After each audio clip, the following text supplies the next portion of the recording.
Mike.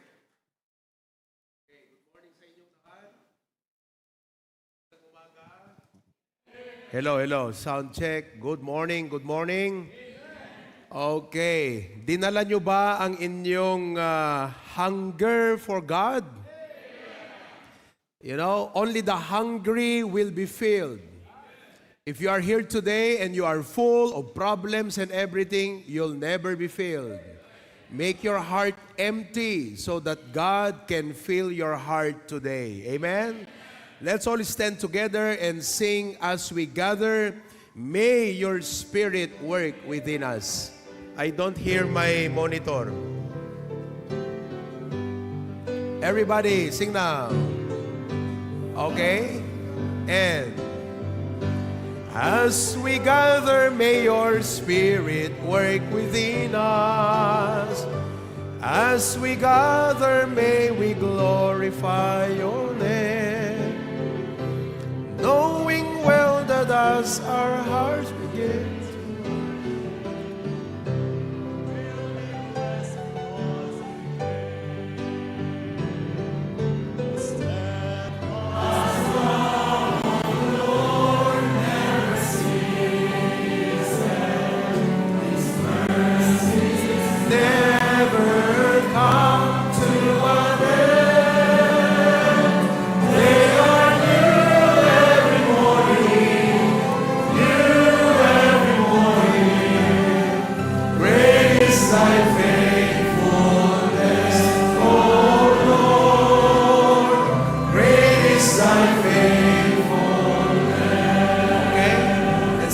time, awitin natin ng masigla, masaya, and let's sing this prayerfully. Ito po ay prayer song. Are you listening? It's a song that you should pray in your heart. Huwag niyo pong hayaan na uuwi kayo na hindi man lang tayo kinausap ng ating Panginoong Diyos. Go home today, God spoke to your heart. Amen? One more time now. Ready? And as we gather, may your Spirit work within us. As we gather, may we glorify your name. Knowing well that as our hearts begin to worship, we'll be blessed because we gain the steadfast love of the Lord never ceases. His mercies never come to an end. They are new every morning, new every morning. Great is thy faithfulness, O Lord. Great is thy faithfulness. Go ahead. Amen. Praise the Lord. Thank you so much, Pastor. Let us sing our second song, He Hideth My Soul in Amen. Left of the Rock. Amen. Sing on the first. Oh, wow. How wonderful Savior is Jesus my Lord. How wonderful Savior to me. He hideth my soul in the cleft of the rock, where rivers of pleasures I see. Amen. He hideth my soul in the cleft of the rock, that shadows the right thirsty land. He hideth my life in the depths of His love, and covers me there with His hand, and covers me there with His hand. Same words. How wonderful Savior is Jesus, my Lord. He taketh my burden away. He holdeth me up, and I shall not be moved. He giveth me, amen, that's my name. He hideth my soul in the cleft of the rock, that shadows the right thirsty land. He hideth my life in the depths of His love, and covers me there with His hand, and covers me there with His hand. Third verse now. With numberless blessings, each moment He comes, and filled with His fullness divine. I sing in my rapture, oh glory to God, for such a Redeemer as mine. Amen. He hideth my soul in the cleft of the rock, that shadows the dry, thirsty land. He hideth my life in the depths of His love, and covers me there with His hand, and covers me there with His hand. That's where it's done in heaven. When clothed in His brightness, transported by God's to meet Him in clouds of thy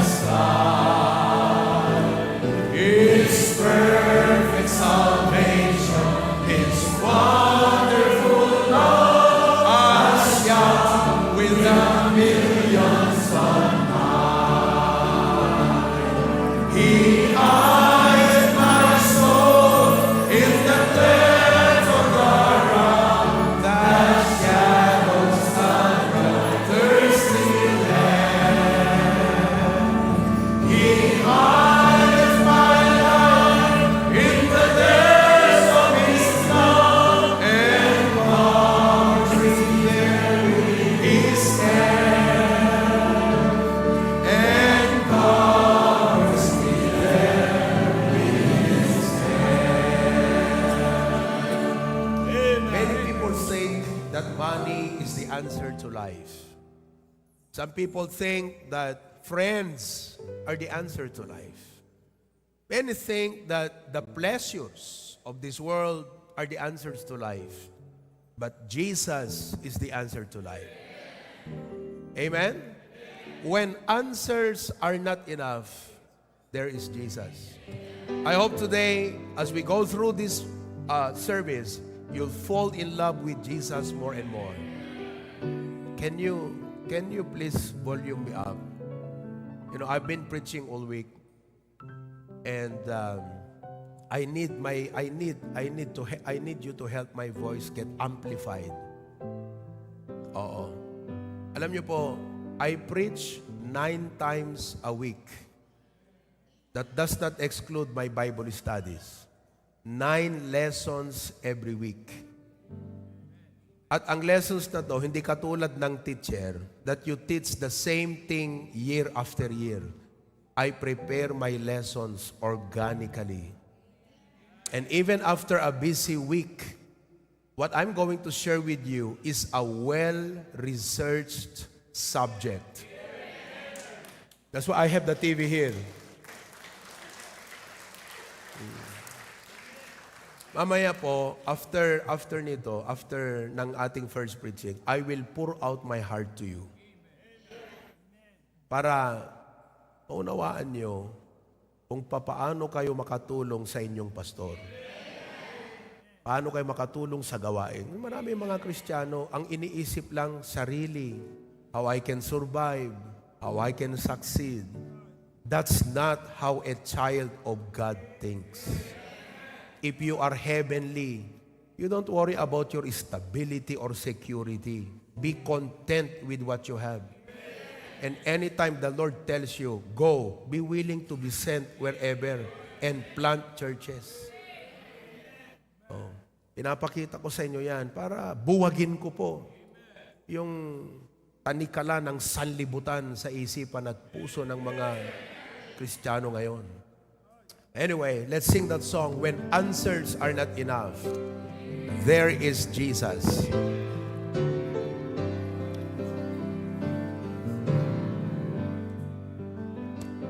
Saan ang ano natin? Will everyone cooperate well? Okay? Sing now. You have faced the mountain of desperation. You have climbed, you have fought, you have won.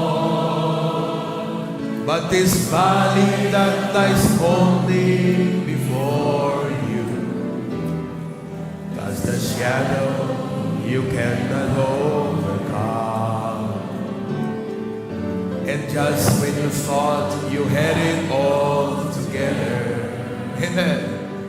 you knew every verse to get you through. But this time the sorrow broke more than just your heart, and reciting all those verses just won't do. When answers are enough, there is Jesus.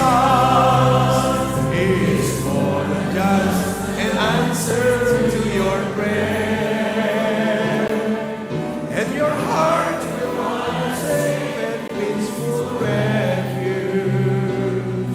When answers aren't enough, He is there. Second, instead of asking why did it happen, amen, think of where it can lead you from here. And as your pain slowly eases, you can find a greater reason to live your life triumphant through the tears. When answers aren't enough, there is Jesus. He is more than just an answer to your prayer, and your heart will find a safe and peaceful refuge. When answers aren't enough, He is there. One more time, the chorus now. When answers answers are now, there is Jesus. He is for the just and answer to your prayer. And your heart will find a safe and peaceful refuge. Amen. When answers aren't enough, when answers aren't enough, when answers aren't enough, He is there. Amen. Ang takbuhan ng mga mundo, ng mga tao sa mundong ito, mga bars, inuman, kaya ang dami eh. Ang takbuhan ng iba, mga coffee shop, ang daming mga restaurant, ang dami pong mga, ang tawag dyan, mga resort. Because that's what people think, there's where they can find peace. Do you know where you can find real peace? It's not in a place. It's in a person. And He is the Lord Jesus Christ.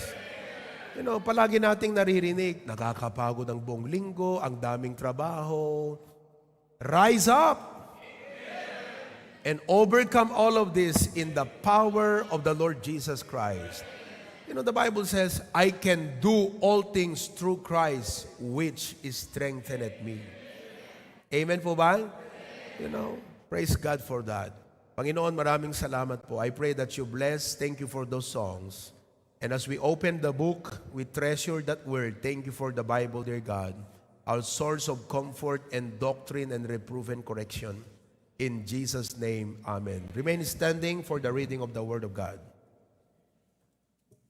Morning, Kapsat. Let's open our Bibles in the book of Psalms, chapter 25, verses 1 to 10. Ije pay Bible, Kapsat, masarakan ije page 669. Page 669, Psalms chapter 25, verses 1 to 10. Nung nasarakan yung Kapsat, magipagbasa kayo. Kanya, English, verse 1. Unto Thee, O Lord, do I lift up my soul. O my God, I trust in Thee. Let me not be ashamed. Let not mine enemies triumph over me. Yea, let not that wait on Thee be ashamed. Let them be ashamed which transgress without cause. Show me Thy ways, O Lord. Teach me Thy paths. Lead me in Thy truth and teach me. For Thou art the God of my salvation. And Thee do I wait all the day. Remember, O Lord, Thy tender mercies and Thy loving kindness, for they have been ever of old. Remember not the sins of my youth, nor my transgressions, according to Thy mercy. Remember Thou me for Thy goodness' sake, O Lord. Good and upright is the Lord, therefore will He teach sinners in the way.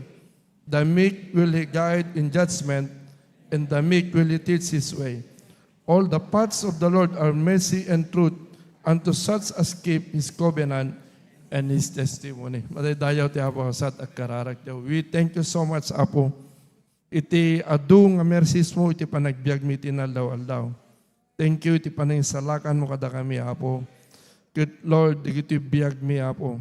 Ipaimikin ka nga pagserbi the rest of our lives. Tulungan na kami, Apo, by your grace.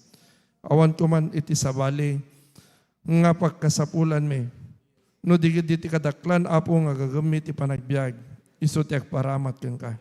Thank you so much, God. Usaram digit biag mi, Apo, nga aramatem para iti panakaiwanwan iti saom kunti trabaho mapo. Thank you for our pastor. Iti biag na, Apo. Your gift to us. Thank you so much. Please bless us, Apo. In Jesus' name we pray. Amen. And thank you very much, Tito Dino. You can now be seated. Pakisabi mo nga sa katabi mo, ang pogi mo ngayon, ang ganda-ganda mo ngayon. Biro mo yan. Huwag nyo nang antayin na magsuot kayo ng ganyan pag nasa libingan o nasa kabaong. Don't wait till you're dead. While you are alive, put that best attire you have. And gusto ko lang linawin po sa inyo na hindi natin ginagawa ito for a show. Ginagawa natin ito to train us from the inside, to put on a decent attire when we come to worship God. You don't come to the church like you're going to a park. You don't come to church like you're going to a beach. Yung ibang churches sa Amerika, naka-shorts pa yung mga miyembro nila eh. Naka-t-shirt lang. They treat the church very casually. You know, we need to treat the church as a very special thing because the church is the church of the living God. Okay? So, binabati ko ang lahat ng ating mga churches at kongregasyon. Magandang umaga sa inyong lahat dyan sa Pasukin before I move here in the main sanctuary. Amen. Grabe. Diba? Hindi ba nagtataka yung mga kapitbahay nyo kanina kung saan kayo pupunta, mga kapatid? Sa akala nila, a-attend kayo ng kasalan, no? Oo. Sabi niyo, hindi kasal. We are the bride. Kami yung bride. Oo, di ba? Salamat. At ganun din sa ating church sa Claveria, magandang umaga sa inyong lahat. Ayan. Kasama po dyan ang ilan sa ating mga members at kapatiran from Sanchez Mira, Cagayan. So, good morning sa inyong lahat dyan. And then, here in the main sanctuary, we praise the Lord. We have here, excited ng kumanta tong mga bata. Mamaya pa. Akala nila sila na ang kakanta. Okay? It's their turn. Dito sa main sanctuary, kasama po natin ang mga taga-Lawag at San Nicolas. Okay? Alam nyo, kung bakit nandito po sila, dahil ginagawa ang internet doon sa barangay kung saan yung church building natin. That's why even since last Wednesday, you were here. Kasi nga ginagawa. At nung sinabi sa akin kahapon, Pastor, parang hindi pa pwede yung internet. Pwede bang dyan muna kami sa main sanctuary bukas? Ang pumasok agad sa isip ko, intervention ng Panginoon. Kasi, for the next 3 Sundays, I will not be with you physically. Kaya nakakatuwa naman, first Sunday, at sa amin ni Ma'am Kay, last Sunday namin dito ngayon, pero magkakasama tayo. Kaya praise God na wala kayong internet ngayon sa Lawag. Kasama natin yung ating mga outreaches from Bintar, from Sarat, and from Batak City, Paway. Okay? Paway and Batak City. Dingras. Okay? Dingras, good morning. Kumusta kayong lahat dyan? Lasam, Cagayan, good morning. Lasam. Amen. To God be the glory. At yung ating outreach sa Tuguegarao City, good morning. Ayan po sila. Nag-Bible study po kami nung Friday morning. Opo, may speaking engagement ako sa hapon at saka sa gabi. Pero I took the advantage of opportunity to have a Bible study with them. One soul got saved. And sabi ko kay Ma'am Lilia, sabi ko, Ma'am, itong bahay ninyo, i-dedicate na natin para sa gawain ng Diyos. Kaya sa lahat ng bahay dito sa Tuguegarao, kako, ang bahay nyo ang pinaka-bless sa lahat. Kasi maraming bahay dito, malalaki, pang pamilya lang. Etong sa inyo, pang kapilya na. Kaya kako, wag na nyo nang papagamit ang bahay na to sa mga masama. O, di ba? Walang mag-iinuman doon, walang magsusugal doon, kasi bahay, hindi lang nila bahay, bahay pa ng Diyos. At alam nyo, tuwang-tuwa sila. Pakita mo nga uli. Yan. O, yan o, yung Bible study namin. Di ba? Praise the Lord. Nakakatuwa lang kasi although walang tumututok sa kanila na preacher o pastor, pero yung puso at commitment nila nandyan. Tinatanong nga daw sila bakit hindi ka na nagsisimba? Sabi, kasi si Ma'am Lilia talaga, kapitbahay po nila yung simbahan. likuran mismo ng bahay nila, simbahan. Nung ginagawa, mahilig pong mag-donate sa simbahan. Ngayon, nakilala niya ang Panginoon at ang katotohanan. Tinatanong siya, bakit hindi na po kayo nagsisimba? Sabi niya, may church na kami. Saan ang church nyo? Sa bahay. Di ba? Katuwa. Yan ang purpose kaya tayo may mga bahay. Hindi lang para sa atin yan, kundi para sa Panginoon yan. Praise God for that. Nandyan din yung ilang mga brethren natin from Singapore, from Hawaii, from California. Kumaway kayo. Kikita namin kayong lahat. Ayan. From Las Vegas, from Canada, Manila. Okay? At ang ating butihing patriarch, kasama din natin. To God be the glory for that. Okay? So, praise the Lord. Let's all stand together and let us sing another song. Kantahin po natin, mga kapatid, I just keep trusting my Lord. Halina kayo, kids. Ready? I just keep trusting my Lord as I walk alone. I just keep trusting my Lord, and He gave me a song. Amen. Though the storm clouds darken the sky, or the heavenly train, I just keep trusting my Lord. He will never fail. He's a faithful friend. He's a faithful friend. Such a faithful friend. I can count on Him. On Him to the very end. Though the storm clouds darken the sky, or the heavenly train, I just keep trusting my Lord. He will never fail. Mga kapatid, gusto kong i-acknowledge natin ngayon, to God be the glory, ito po ay sagot ng ating mga pinag-pray. Si Brother J.M. ay nandito na. J.M., taas mo yung kamay mo. Ayan o. Oh. You know, this brother in the Lord, he was in a coma. He has been through coma. Sino sa inyo ang naranas ng makoma? Wala pa, no? Yan, naranasan niya. Agaw buhay. Unconscious. You know? Pero we prayed. I said, Lord, bata pa si JM. Magagamit po pa ito, Panginoon. Kaya yan, ni-revive ng Panginoon. To God be the glory. Diba? Kaya, JM, this is your second life. God could have taken your life right that moment. But He gave you life. Use that life for His glory and honor. Amen? Okay, you may be seated. Let's listen to the kids' choir.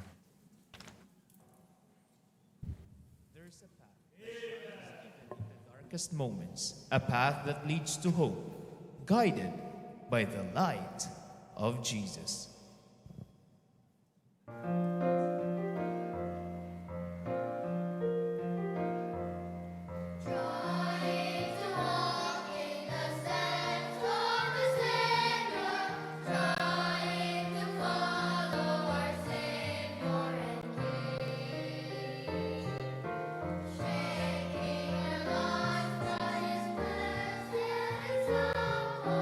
Happy, how happy the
Amen. Praise the Lord. Thank you, Kids Choir. As the joint choir enters, let us all stand. Let us also sing that song, is Stepping in the Light. Amen. On the verse. Trying to walk in the steps of the Savior. Trying to follow our Savior and King, shaping our lives by His blessed. Happy, how happy the songs that we bring. How beautiful to walk in the steps of the Savior, stepping in the light, stepping in the light. How beautiful to walk in the steps of the Savior, letting paths of light, pressing more closely to Him who is leading. When we are tempted to turn from the way, trusting the arm that is strong. Happy, how happy our days are today. How beautiful to walk in the steps of the Savior, stepping in the light, stepping in the light. How beautiful to walk in the steps of the Savior, leading paths of life. Be seated. The joint choir.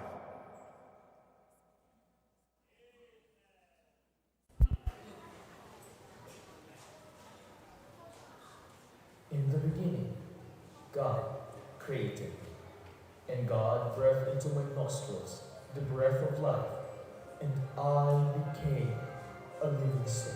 But I utterly rejected God's authority and plunged myself into the prison of sin and death to dwell in darkness forever.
Thank you, Lord Jesus.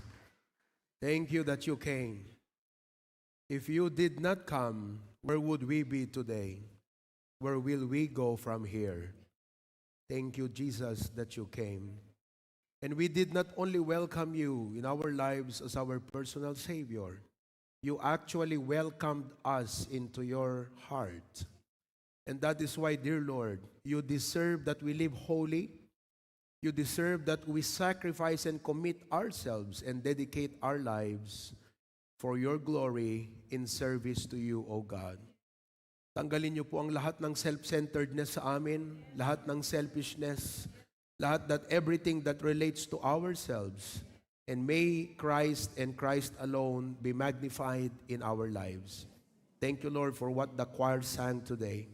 In Jesus' name, amen. Stand together, sing that song, Since Jesus Came Into My Heart. What a wonderful change in my life has been wrought. Ready? What a wonderful change in my life has been wrought since Jesus came into my heart. I have light in my soul, for which long I have sought, since Jesus came into my heart.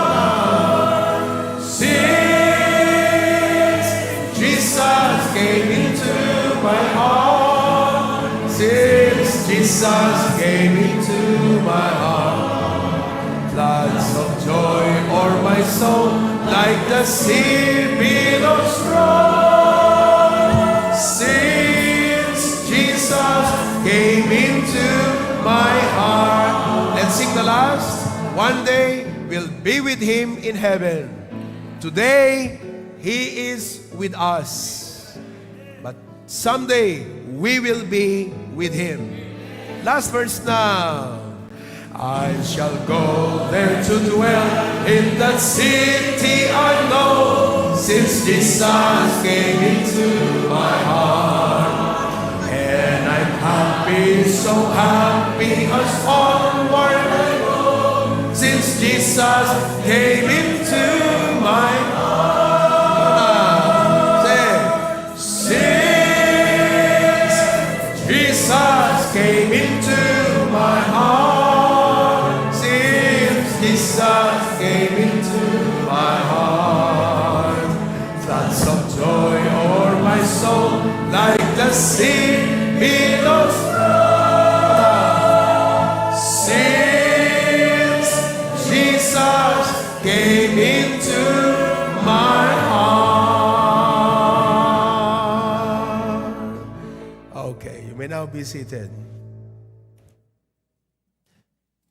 Isa po sa aking mga panalangin na sana hindi hayaan ng Diyos na lumagpas ng 45 o mag-50 ako sa taon, na hindi ko po natamasa ang panalangin ito. I know that many of you have prayers in life. My prayers are not for me. My prayers are for the ministry. Kaya sabi ko, Panginoon, pahintulutan mo ako na bago man lang ako, hindi yung bago kunin, kasi useless na, pag bago ka kunin, saka mo lang natamasa tong sagot na to, if you are a pastor. I said, Lord, bago man lang ako mag-45 at malakas pa, sana mapasyalan ko tong lugar na to. I want to visit 2 places as a pastor. Number 1, I want to walk where Jesus walked. Isang bagay po na itinuturo ko sa inyo kung saan ang Galilee, nilakaran ng Panginoon yan Sea of Galilee, He walked on water, yung pong tinatawag na Dead Sea, di ba? Yung mga Nazareth, saan yan? Egypt, he was a boy, dinala siya sa Egypt ng kanyang mga magulang. I want to walk where Jesus walked. And I want to see in person, in life, what we find in the written scriptures or in the Bible. But the second place I would like to see and visit is to walk where Apostle Paul walked.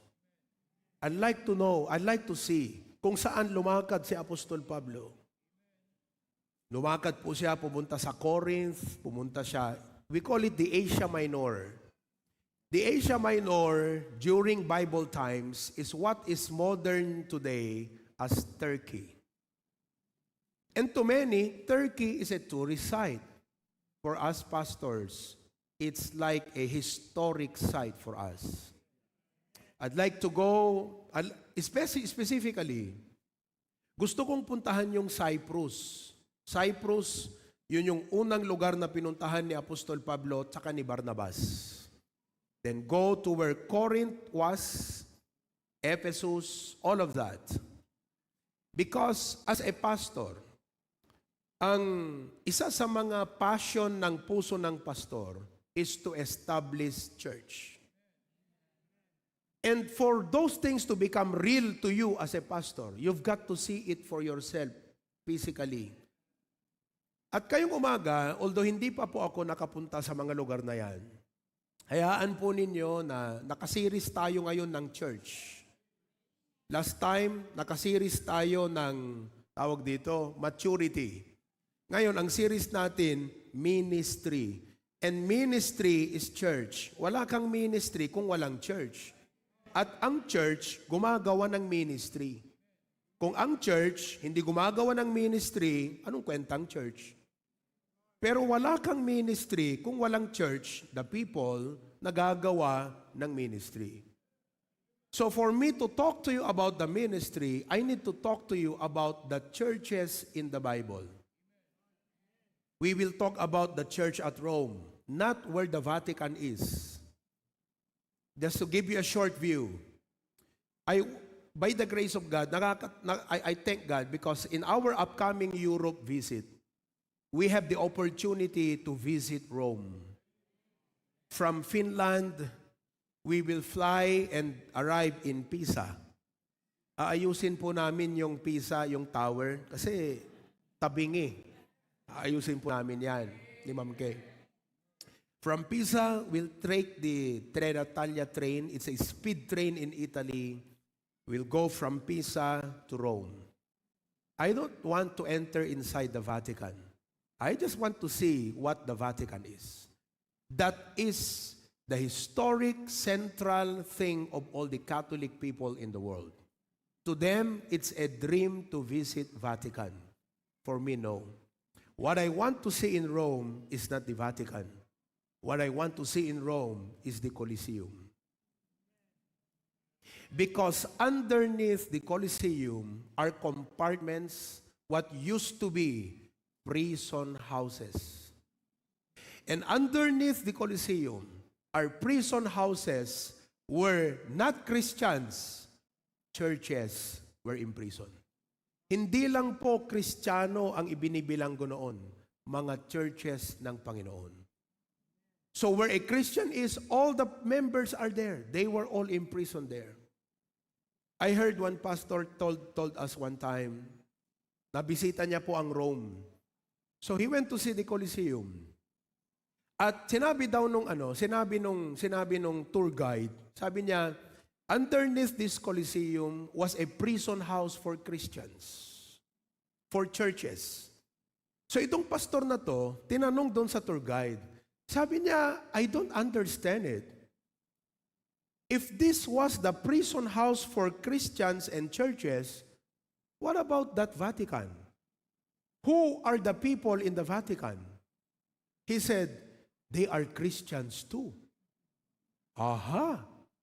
So if the people in Vatican are Christians too, and they had the freedom, kalayaan, to worship in Vatican, then why did these people prefer to stay here? Kasi yung iba doon, hindi lang po prison house, underground churches. May mga underground churches. Kung may kalayaan pala ang mga Kristiyano noon na sumamba dito sa St. Peter's Basilica, bakit kinailangan pa nilang magtago rito? At kung Kristiyano ang nandun, sino yung mga Kristiyanong ibinilanggo dito? Brethren, that's why in history of the church, you will realize that there are only two churches in history, the Catholic and the Baptist. One is in Vatican, the other were buried in the Colosseum. I want to go where our forefathers were buried. See? It suddenly comes to life, hindi ba? Nakakatuwa.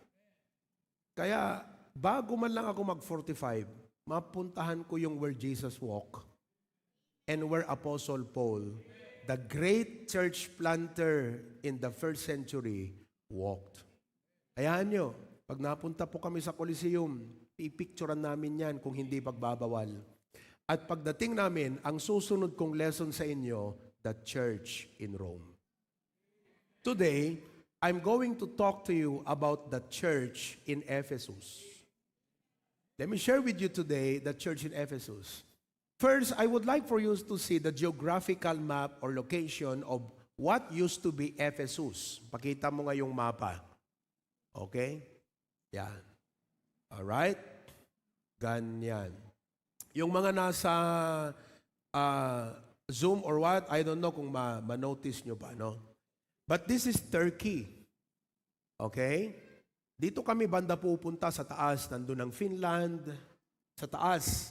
Kasama niya ang Sweden. Baba ng Sweden ay Norway. Dito ay Russia. Dito naman sa baba, nandito yung Spain, Portugal, and somewhere Greece. Pero pag pumunta ka dito, andito ang Turkey. Nandito po sa banda rito ang Jerusalem. Medyo kulang kasi itong TV. Diba? Pero nandito ang bandang Jerusalem. Baba ng Jerusalem ay Egypt. Yan po ang rota ni Apostol Pablo when he was planting churches. See, the center before of Roman Empire is not in the US. It's not in China. It was in Rome. And it was in Italy. Ngayon, eto pong Turkey, okay? What is Turkey today? Ito yung Istanbul, ha? May probably heard of that. Pero dito sa Turkey, you find here the 7 churches mentioned in the book of Revelations. The 7 churches of Asia. Asia noon, hindi yung Asia ngayon.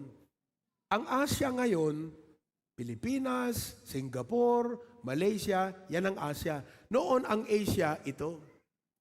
Turkey. And in Turkey, nandito po yung church at Pergamos, church in Thyatira, Philadelphia, Laodicea. Ito po yung worldly, backslidden church. Maraming mga churches na ganyan ngayon. Sardis, persecuted church. Smyrna, ito yung matinding pinagdaanan na church. Smyrna, grabe, persecuted itong mga believers dito. Oo. Patmos, nandito po itinapon si Apostle John. And it was in this Isle of Patmos. Ang Isle of Patmos po ay parang, ano bang tawag doon sa California? What do you call that? Alcatraz. Alcatraz is an isolated island intended for prison. Talagang hindi ka makakatakas doon. Although may nabalitaan ako noon, may nakatakas daw na isa, lumangoy. Ngayon, doon dinala si John the Beloved. Dito sa Isle of Patmos, dito niya po isinulat ang Book of Revelations. Malapit lang siya sa mga 7 churches. Kaya pag binasa mo yung chapter 1, chapter 2, chapter 3 ng Revelations, God gave to him the word to write a message to the churches, the 7 churches of Asia. Now, bago tayo dumako doon sa 7 churches of Asia, we'll have another time. Tuloy-tuloy lang po ito, kayo mag-alala. Pag-uusapan natin ngayon itong church at Ephesus. Now, the church at Ephesus was a modern city in Turkey. And it is modern-day town called Selçuk. Yan po, Selçuk. In its time, para magkaroon kayo ng idea how modern was Ephesus as a city, isipin nyo na lang, ang Ephesus city ng Asia Minor. If you go to the US, Ephesus is just like New York. Ephesus is just like Beijing in China. It's the center of trade and commerce. At may church doon. Naitayo ang church doon. May mga disciples, may mga followers of the Lord Jesus Christ sa church na yan. Just to give you a glimpse, that Ephesus was strategically located along the Aegean Sea. A bustling port city. May port eh. Ayan o. Dagat.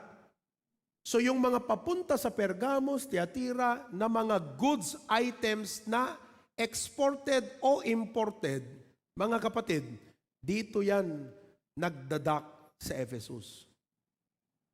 I wish I could show you a picture of pagdaong ng barko, makikita mo yung entrance to the marketplace.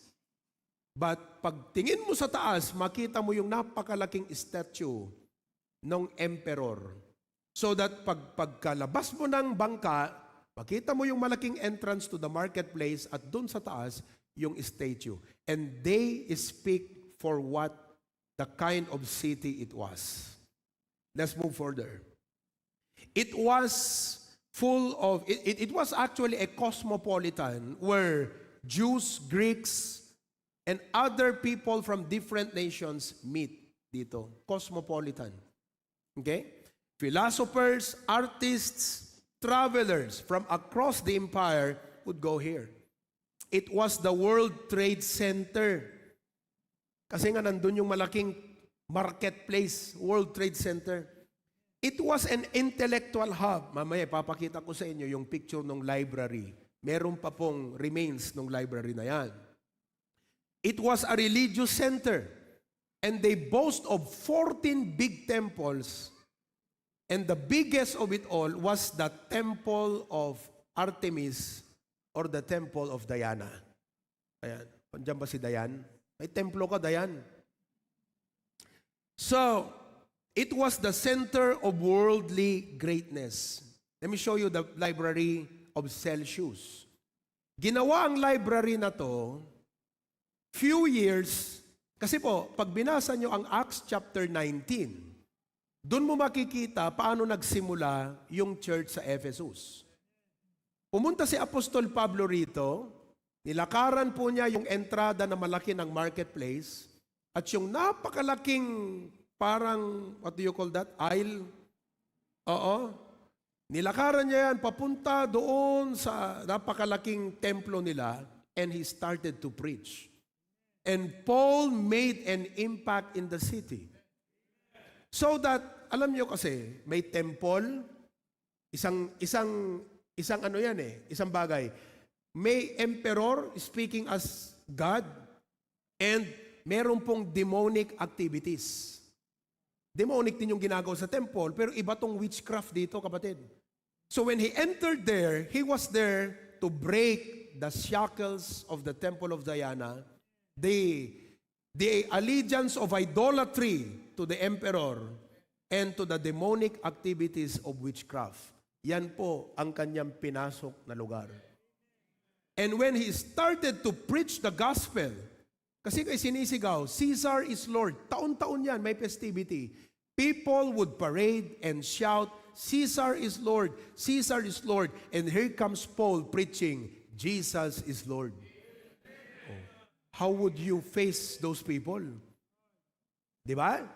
Tapos yung Temple of Diana, yun ay temple of fertility. Grabe po ang sexual immorality na ginagawa doon. Hindi lang babae ang prostitute, pati lalaki prostitute din. Tapos yung demonic forces, gusto ko lang i-highlight because if you read Acts chapter 19 down, ito po yung lugar na kung saan when Apostle Paul preached the gospel, many people believe the gospel. Kaya alam niyo pong ginawa, yung pong mga nagnenegosyo ng black magic o nagnenegosyo ng mga, tawag dito, yung mga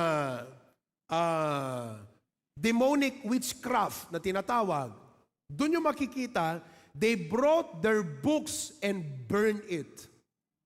Ganon ka-powerful mangaral si Apostol Pablo. People literally turn away from their wicked deeds because they are now turning to the Lord Jesus Christ. Yan po ang isang gusto kong makita na awakening sa mga lugar na pinupuntahan natin. Well, we start small with 2, 3 people sometimes, but we hope to see a great awakening in every town.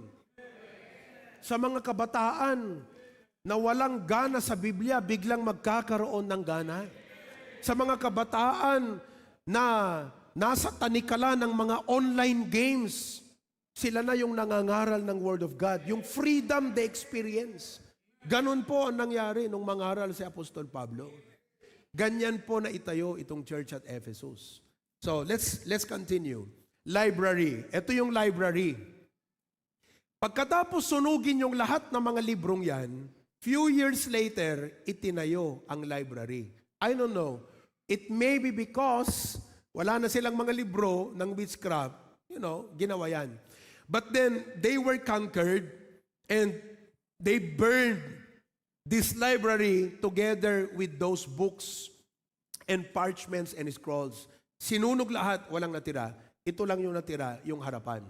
It's good, may natira, di ba? May remembrance. So, they prided themselves as an intellectual center. Oh, biro nyo, may library. Wala pong ibang syudad na kasintulad ng Ephesus, may library. Kaya, ang Ephesus, mga kapatid, nandyan ang parang mga UP, mga Harvard. Ngayon, nandyan ang katulad, isipin nyo mga kapatid, ganyan ka-sophisticated nung araw itong lugar ng Ephesus. At may mga Kristiyano doon. So, these people, you can realize, why would Paul go and teach? Ano pang ituturo niya? Edukado sila. But these people, you have to realize that they may be learned, they may be rich in knowledge, but they don't know the true knowledge of life. And today, that's why your pastor goes to campuses and universities. Ang tapang kong pumasok sa universidad ni ako, wala akong degree sa college na katulad dyan. But I graduated in theology, of course. Pero ang tapang ng inyong pastor na pumasok dyan, bakit? Marunong sila sa mga bagay ng mundong ito, pero hindi nila kilala yung true knowledge of life. And that's the Lord Jesus Christ. Ito yung ever learning, but never ever come to the knowledge of the truth. That's why Paul went and discussed with them. Nakipag-diskusyon sa kanila, mga kapatid. At marami po ang naligtas dahil sa kanyang pangangaral. Nabanggit ko kanina na pag galing mo doon sa boat, paglabas mo, ang makikita mo kaagad is the marketplace. Kuna da jayan ta Cagayan, ano ti pangawag da ti market ta Cagayanan? Ada pangawag da eh. May nadaanan kami kahapon na bagong market. Itawag sila doon, nalimutan ko. Pero ang tawag ng Ephesus sa kanilang marketplace is called the Agora. Ayan. This used to be the Agora. Ito na lang yung mga natira. Okay? It was the heart of commerce and life. Ngayon, ipakita ko sa inyo how it looked like. Ipakita mo nga. That's the Agora before. Yun na lang yung mga natira. Okay? It was lined with shops. Mga shops. Dito sa loob, taka sa labas. It was filled with spices. So many spices. This is how people, it looks like before. Ganyan, no? At hindi lang po taga-Ephesus ang mga tao dyan. Filled with spices, textiles, all kinds of clothing. From silk to ordinary. All kinds of clothing. Okay? Parang katintulad ng China, di ba? Exotic goods. Kaya pag pumasok ka, amoy na amoy mo yung aroma ng mga spices, mga ingredients, at mga exotic goods. Pero ito ang bagay. before you can enter the agora, doon sa malaking pintuan, the citizens were expected to burn incense to the emperor.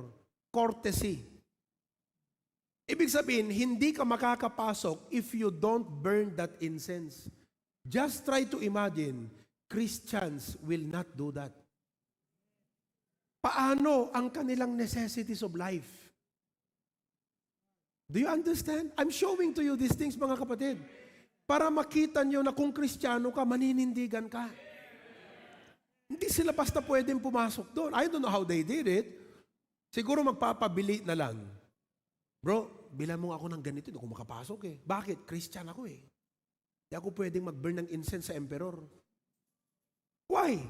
Para maintindihan po ninyo, ang Roman Empire, when they start to conquer a city, hinahayaan po nila yung relihiyon ng syudad. Kaya hindi nila binuwag yung Temple of Diana. It's a pagan. Hindi po yan Diyos ng Roman Empire eh. Diyos po yan ng Ephesus bago sinakop ng Roman Empire. They tolerate the religion. Pero dahil sa dami ng religion, it was so diverse. But to maintain control and unity, ito po ang ginawa ng Roman Empire. They had to issue a decree that all of the cities must regard the emperor as God and Lord. That's how they unified it before. Kaya pag pumunta ka dito sa Agoda, pag pumunta ka dito sa Agora, pag pumunta ka dito sa Agora, kailangang mag-pay respect ka sa emperor. Kung ikaw ba, buhay nung panahon na yon, paano ka magba-buy and sell ng goods mo? Eh ang tao pumupunta sa marketplace. If you were a businessman, will you thrive? Siguro sasabihin mo, kalimutan mo na yung kristyanong yan. Kristiyano ka nga, wala kang ang pera. Alam niyo yung mga ganyang mentality? You are a Christian of comfort, not a Christian of conviction. Oh, di ba? Ganun sila. So hindi sila pumapasok. I don't know how they sell their goods. Kaya mga Kristiyanong araw, magaling ding mag-dressmaking yan. Yung iba, mga fishermen. Saan nila ibebenta yung kanilang mga isda? Eh ang mga tao pag bumili, doon sa Agora, paano nila gagawin yun? Nabuhay po sila. Ginawan nila ng paraan para mabuhay sila, pero hindi at the expense ng kanilang pananampalataya. Ang mga Kristiyano ngayon, para lang mabuhay, para mag-succeed, para magawa ang gusto, at the expense of their faith. Kalungkot. Kinokompromiso ang pananampalataya, binibitawan ang pagka-Kristiyano, para lang sa kanilang mga pangangailangan sa buhay. For Christians, it created a major dilemma. They would refuse, they would lose business and persecution. To comply, they will betray Christ. Saan ka ron?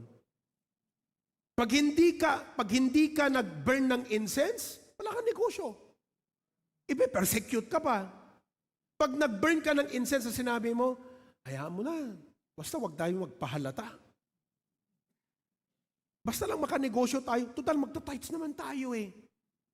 Huwag kayong magbibigay ng tithes galing sa corruption, mga kapatid. Pangangatwiran pa kayo, total magta-tithes ako. Mali yung paraan mo. Mga kapatid, kaya ito mga Kristiyanong to, maninindigan talaga. You see? Eh kung sila naman ay magbaburn ng incense, they will betray Christ. So, choose. Hello? That's why Paul reminded. Kaya kung makikita nyo po, basahin yung book of Ephesians. Alam nyo ang tono ni Apostol Pablo? Kasi itong mga Kristiyano, hirap na hirap. Kinomfort niya sila. Ilagay mo yung Ephesians 1:3.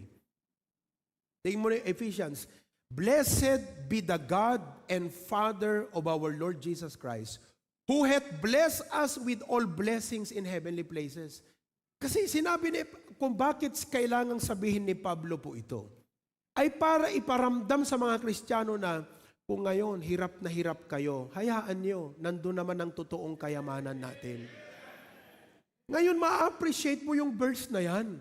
Ang daling sabihin na, mga kapatid, ang kayamanan natin ay nasa langit. Yung iba walang dating. Sa kanila, may dating yun. Sa hirap ba naman ng buhay nila, wag lang talikuran ang pananampalataya, itaguyod ang gawain ng Diyos. They were willing to face hardship, difficulty, and suffering. Anong sasabihin ni Pablo? Mga kapatid, huwag kayong mag-alala, nandun ang kayamanan natin. Kaya sabihin ko rin sa inyong lahat ngayong umaga, wala po sa mundong ito ang kayamanan natin.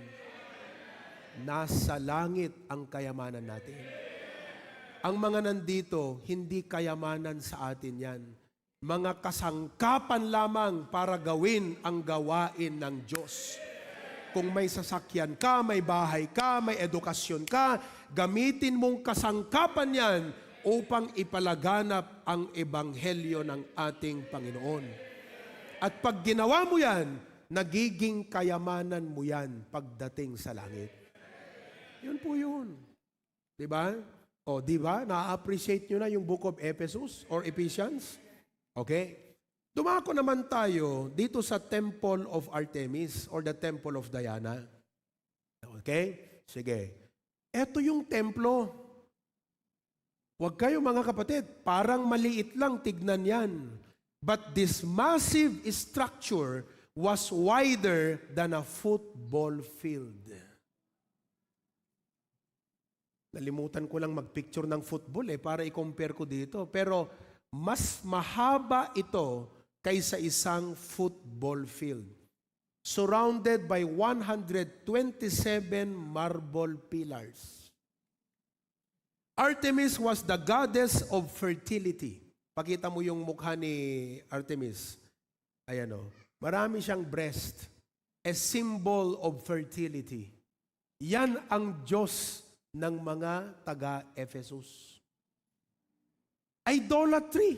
Ibig sabihin, dito sila naniniwala, sila po ay magkakaanak, sila ay magiging prosperous, very productive in life.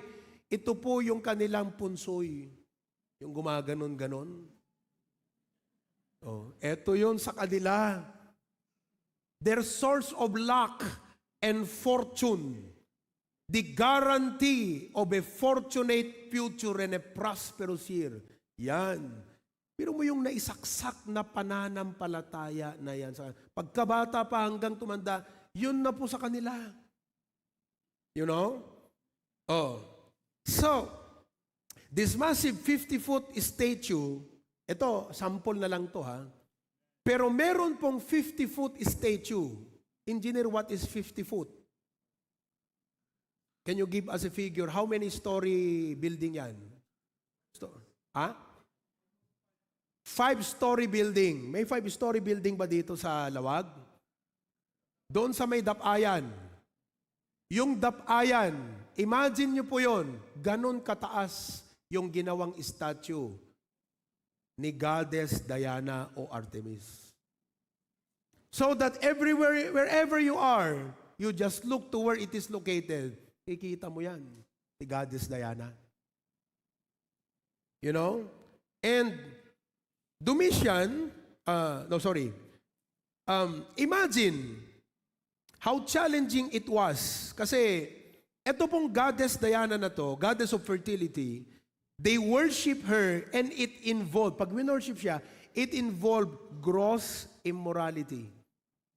There were prostitutes in the temple available para sa fertility na ito. Napaka-sagwa, napaka-rumi, di po bang isipin? But that's common to them. It was not just, immorality was not just acceptable to them. It's a part of their religious life. Today, there is no religious faith that has that kind of mentality. But it is acceptable in our society. Papalit-palit ng asawa. O maraming asawa. You see that? Ganon. Sa kanila, sa atin ngayon is parang group of people lang. Sa kanila, it was the norm, not only in their society, but in their religious activities. You see? and there was temple prostitution. It was a part of the religious life. And so imagine, kung paano na itong mga early believers na to would live pure. To make a difference and separated lives. Parang kayong mga kabataan ngayon. High school, pinagyayab ng mga babae. Ganito ang boyfriend ko, ganitong girlfriend ko. Alam mo kung totoong Kristiyano ka, wala ka dapat sa ganong identity. Young people, normal sa kanila yung boyfriend niya ngayon, iba na naman bukas. Di ba? Pero sa inyong mga young people, mga kapatid, live a holy life. Live a pure life. Kaya nga dito po, in response to that holy life, sinasabi natin dito, pag nag-aaral ka, huwag ka munang makipag-boyfriend. Huwag ka munang makipag-girlfriend. High school ka pa lang. Yung iba, elementary, may boyfriend na. May girlfriend na daw. Yung isang lalaki, may boyfriend din daw. Lalaki yun ha. Yung babae, may girlfriend din. See what's happening in the world today. And I'm telling you what, listen, wala mang goddess Diana na nakatayo ngayon, but the influence of that evil activity is still prevalent in our society today. That's why believers, we are here to shine. We must live a separate life. Pag sinabing separate life, hindi ibig sabihin, pumunta ka sa bundok, ipakita mo na binago ka ng Panginoon. Ang separate life is being categorical. It's not being geographical na inilayo ka. It's categorical. What kind of person you are. That's the essence of a separated life. Halimbawa po, nandyan ang mansanas, andyan ang saging, nandyan ang orange, nandyan. Ang gagawin mo, dahil nag-mix up, ika-categorize mo ngayon. Ang apple dito lang, ang mansanas dyan, ang orange dito. You are categorizing it because it's too mixed up. Alam niyong ginawa ng Panginoon sa atin nung tayo niligtas? He called us out of the world. That means He is telling you, I'm going to change you. I'm going to make you different in this world. You will be distinct. Magiging iba ka sa mga kasama mong karpentero. Kung sila ang kanilang pastime after work, inuman, ikaw hindi, church ka. Kaya kayo, pag prayer meeting, huwag kayo sa inuman, sa simbahan tayo, sa church tayo. Ipakita mong binago ka ng Panginoon. Eh yung iba, wala sa inuman, wala sa church, nasa bahay, mali pa rin. Kita niyo? We should live according to how God categorized. Ito palungkot, listen me. Nung niligtas tayo ng Panginoon, He called us out of the world. Alam mo ang challenging sa'yo ngayon? How to take the world out of your life. It's one thing for God to take a Christian out of this world. But it's another thing for a Christian to take the world out from his life. Maraming mga worldly things sa utak ng marami sa atin dito. Worldly pleasure, worldly activity, worldly inclination. Kung ano yung ginagawa ng mundo, nasa utak mo yan. Anong gawin mo, Kristiyano? Tanggalin mo yan sa'yo. Get the world out of your mind and let Christ take His place in your heart. Oh, hindi, di ba? Yan ang Ephesus. See? So, every year, the city erupted into wild festivities. Meron po silang piyesta, parang mga piyesta ngayon, piyesta ni St. Andrew, St. James, St. Joseph, tapos may mga peryahan, may mga parade. May mga ganyang festivities din po kay Diana nung araw. At ang gagawin nila pag nag-celebrate sa kanyang birthday niya kasi, ang gagawin po ng mga tao, mag-iinuman yan. Kasi ang celebration sa mundo, inuman eh. Kaya kayo, pag nagpa-birthday kayo, walang pa-video, okay ha? Christians tayo. Church tayo ng Panginoon. Huwag kayong magpapa-video okay pag nagpa-birthday kayo. Gawain ng mga tao sa mundo yan. Huwag kayong magpapainom. Wala akong pakialam kasi sabihin mo, si uncle kasi. Di sabihan mo. Pati bahay nyo, mga kapatid, dinedicate yan para sa Panginoon. Walang dapat inuman sa loob ng bahay nyo. Walang dapat tanduay o gin sa loob ng mga ref ninyo. Wala dapat makita dyan nga nagawangan ti sigarilyo. Hindi ko po sinasabi ito na parang, just to overpower you. I'm showing to you the picture.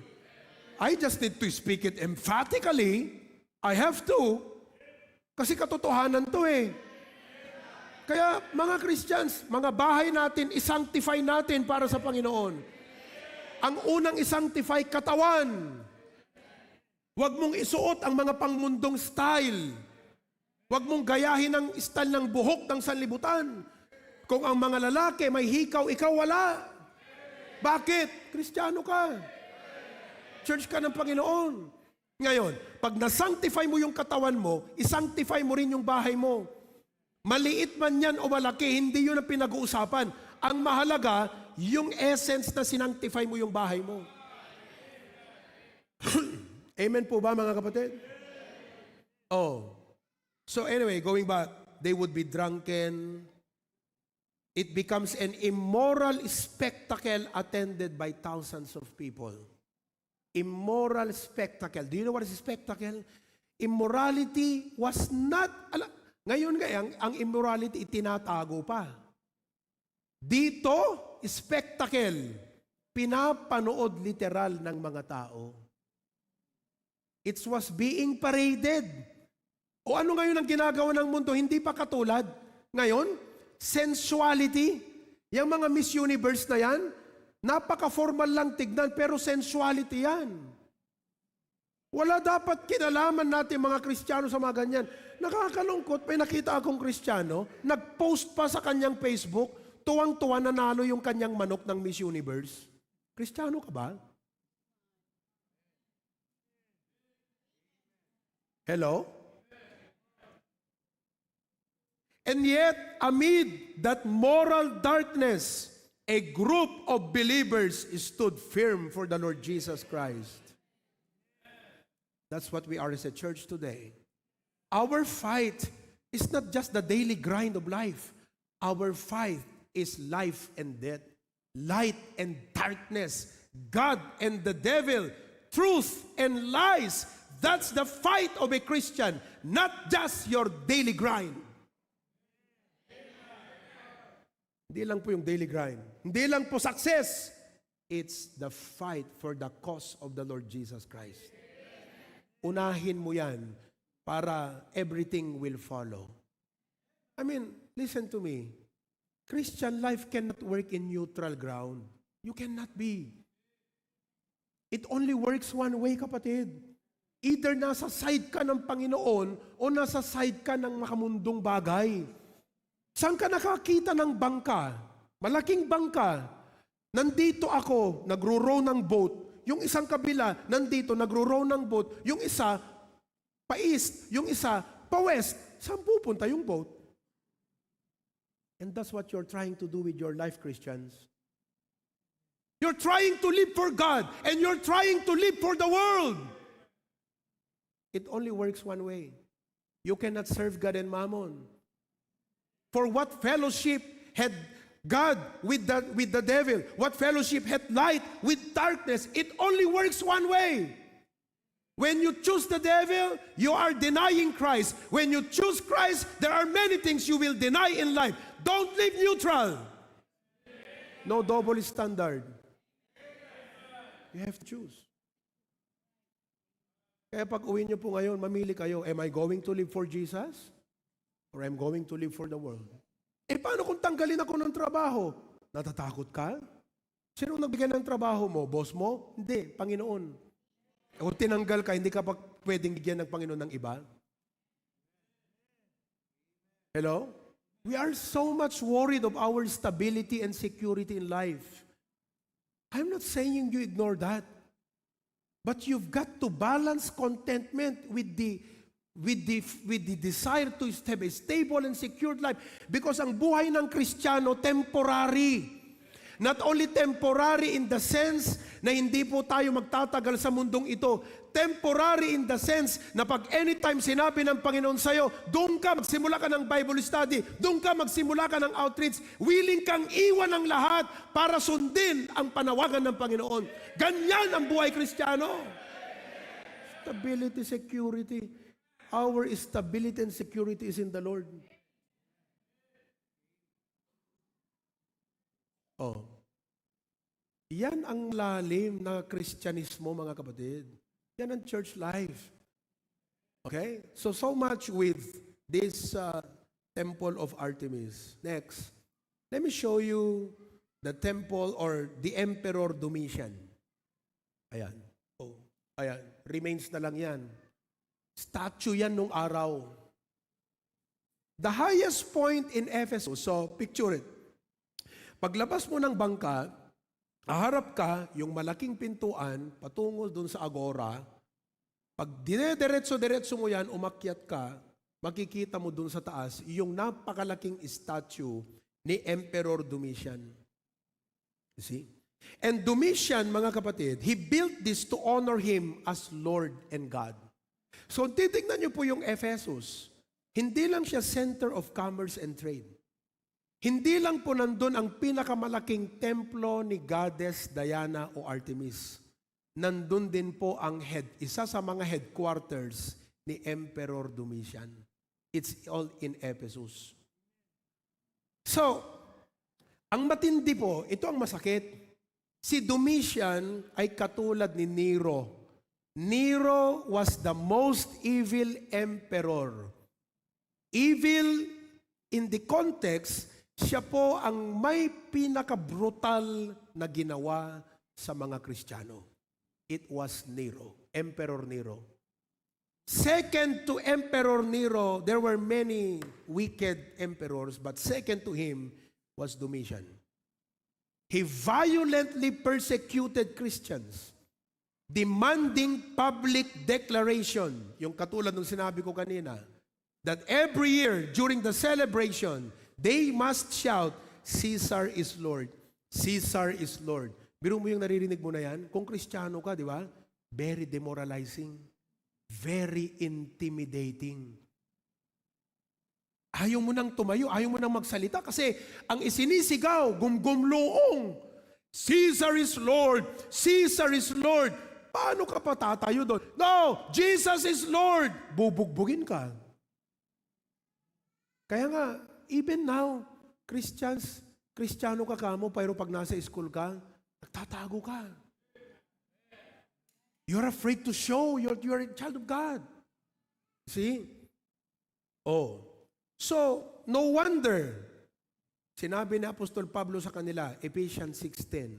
Ito ang sinabi ni Apostol Pablo, finally, my brethren, be strong in the Lord and in the power of His might. Ngayon, pag pinipreach mo yung be strong in the Lord, ang application lang, para araw-araw may lakas kang magtrabaho, araw-araw may lakas kang daily grind. Sa kanila nun, ang strength, hindi po yung pang daily grind. Ang sa kanila, ang strength, pagtayo sa pananampalataya. Ilan sa atin ngayon, alam nyo ang strength na yan? We always magnify the daily problems and burdens of life. Tsaka natin sasabihin, hindi ako makakapaglingkod, busy ako. Ang babaw ng Christian life natin. Hindi ko po inaalis yung kabigatan ng everyday life. Pero pag ipinakita ko sa inyong Ephesus, yung daily grind nila mas mahirap kaysa sa atin ngayon. Hindi nga sila makapasok sa agora eh. Pero hindi lang po sila doon nangangailangan ng kalakasan ng Diyos na paano mamuhay, paano ibenta yung kanilang isda, sino ang magiging kliyente nila, sinong bibili ng kanilang damit na ginagawa, yung kanilang workshop, mga art na ginagawa nila. Kanino sila magbebenta? How will they conduct business? That's one thing for them. But the main thing for them is to stand for their faith. Many Christians today are caught up with the cares of this life, the deceitfulness of riches, and never care about their faith in the Lord Jesus Christ anymore. Ang tawag po dyan, casual Christianity.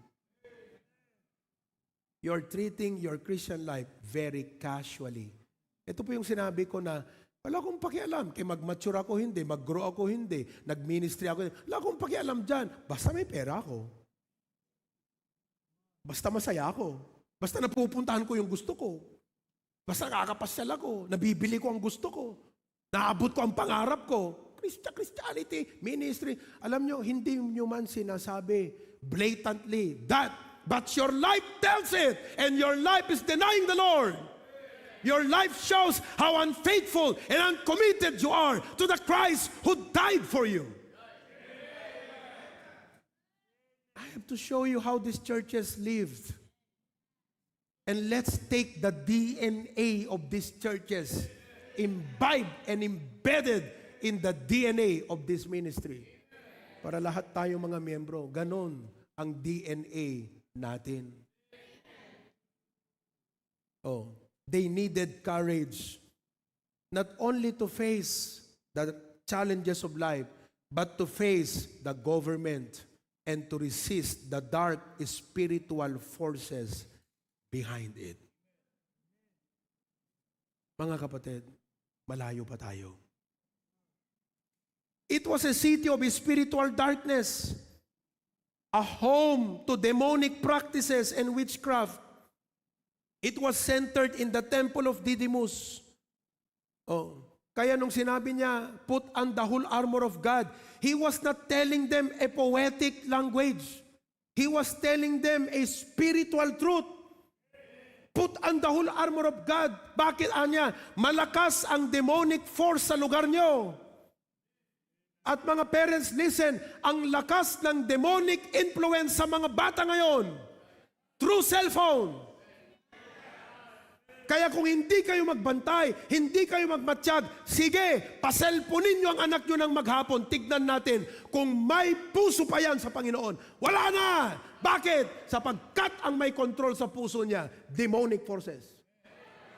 Sige, mga parents, maghapon, ibigay nyo ang cellphone sa kanila. Panoorin nyo ng kahit ano, kung ano-ano. Oh. Kaya anong sabi? Put on the whole armor of God. Suot nyo yan. The breastplate of truth. Belt of truth, breastplate of righteousness, the shoes of bringing the gospel. Alam nyo, itong pagsusuot po ng mga bagay na to, it's not a one-time thing you do. It's a daily thing you need to do. It's your walk and way of life as a Christian. Na pag gumising ka na sa umaga, kahit anong panaginip mo ng gabi, kung yan man ay mga al-alya, horror ang napanaginipan mo, o parang tinatabunan ka na ng mga tidal wave na gano'n, minsan lumilipad ka. Naranasan nyo naginip ng gano'n? Naranasan ko na naginip ng gano'n, lumilipad ako. Naranasan ko pang nanaginip, nagdadunk na ako sa basketball. Ang taas-taas na ng aking talon. Pagkagising mo, pagod na pagod ka. Ano man ang aura mo, mood mo sa umaga, para maging faithful Christian ka, put on the whole armor of God. At sabihin mo, Panginoon, bago ako lumabas sa kwartong ito, gusto kong handa ang aking puso, ang aking isipan sa lahat ng aking kakaharapin sa araw na ito, Panginoon. Mananindigan ako sa katotohanan, dadalhin ko ang ebanghelyo upang saan man ako magtungo, kakausapin ko ang tao tungkol kay Kristo. I will bring the word of God so that anything that comes into my mind that's negative and anti-Jesus Christ, I will confront that with the truth of the word of God. Every day, put on the whole armor of God. Tuloy natin next time. Intro yun. Wala pa ako sa outline. I hope you were blessed. Let's live today as churches, true churches of the Lord Jesus Christ. Every head be bowed and every eye be closed. I want you to reflect on the message and thank God for the privilege. Thank God for saving you. You were called out of darkness into His marvelous light. You were spiritually dead under the shackles of sin and the things of this life. But now in Christ you are free.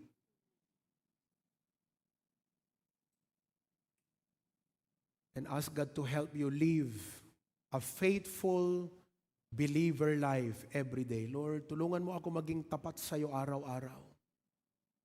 Wherever I go, whoever I meet, I will be true. Lord, I will magnify you in my home.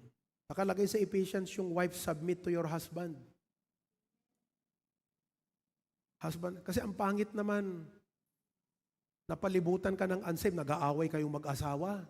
Anong testimony nyo? Lumilipad yung mga kaserola dyan. Anong testimony nyo sa kapitbahay? Kristiyano kayo. Kaya sabi, wives submit. Husbands lead with love just like Jesus Christ did to the church. Children, obey your parents. Pero mo, Kristiyano ka kamo. Pag sumagot ka sa magulang mo, naririnig pa ng mga classmates mo. Diba? Kaya sabi ng Bible, children, obey your parents in the Lord. Honor thy father. Hindi mo to gagawin dahil gusto mo lang pagpalain. Ginagawa mo to para sa Panginoon. In the Lord. It's in the Lord. Sabi ng Bible, servants, obey your masters. Ibig sabihin, kung Kristiyano ka, ipagbuti mo yung trabaho mo. Hindi para maging sikat ka, kundi para ipakita mo si Kristo sa buhay mo. Be good at work. Be the best you can be at work. And give God the glory. Give God the credit. Just take the joy. Kung may tagumpay ka sa gawain mo, sa trabaho mo, bigay mo kay Kristo ang credit. Ialay mo sa Kanya. Pag tinanong kang galing mo, hindi. Panginoon to. Oy, congrats na promote ka. Dahil sa Panginoon to. Alam mo, ikaw ang pinakamasipag dito. Dahil kay Kristo sa akin yan. Hindi ikaw, siya dapat ang i-magnify mo. Hindi ikaw.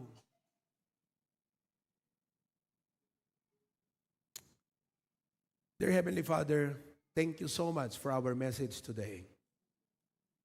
It was written almost 2,000 years ago. And you have used the setting of the church at Ephesus to impart principles that all throughout the ages before you come, lahat ng mga churches ng Panginoon ay dapat gayahin, tularan, at gawin.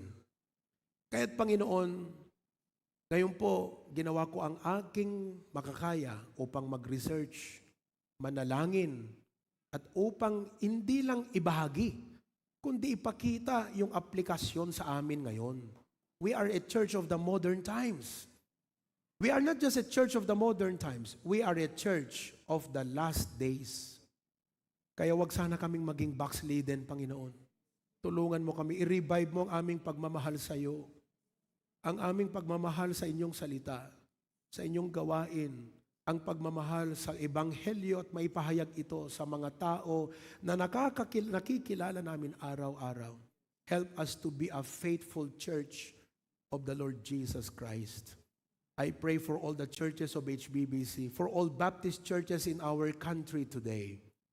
If you would use and allow our church to be an example, then Lord, make us that one. Thank you, Lord God. Bless us, we continue in our service today. In Jesus' name. Everyone says, amen. Were you blessed? Yes. Let's sing that song, Keep on the Firing Line. Huwag tayong magtago, doon tayo sa bakbakan. Doon tayo sa labanan. Keep on the firing line. Ready now, sing. If you're in the battle for the Lord and right, keep on the firing line. If you win, my brother, surely you must fight. Keep on the firing line. There are many dangers that we all must face. If we die still fighting, it is no disgrace. Cowards in the service will not find out. So keep on the firing line. Oh, you must fight and be brave against all evil. Never run nor even lag behind. If you would win for God and the right, just keep on the firing line. Second verse now. God will only use the soldier he can trust. Keep on the firing line. If you wear a crown and bear the cross, you must keep on the firing line. Life is but to labor for the Master dear, help to banish evil and to spread good cheer. Great you'll be rewarded for your service. So keep on the firing. Oh, you must fight.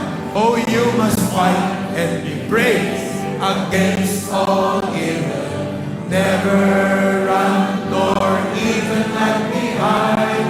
If you would win for God and just keep on the firing. Third down. When we get to heaven, brother, we'll be glad.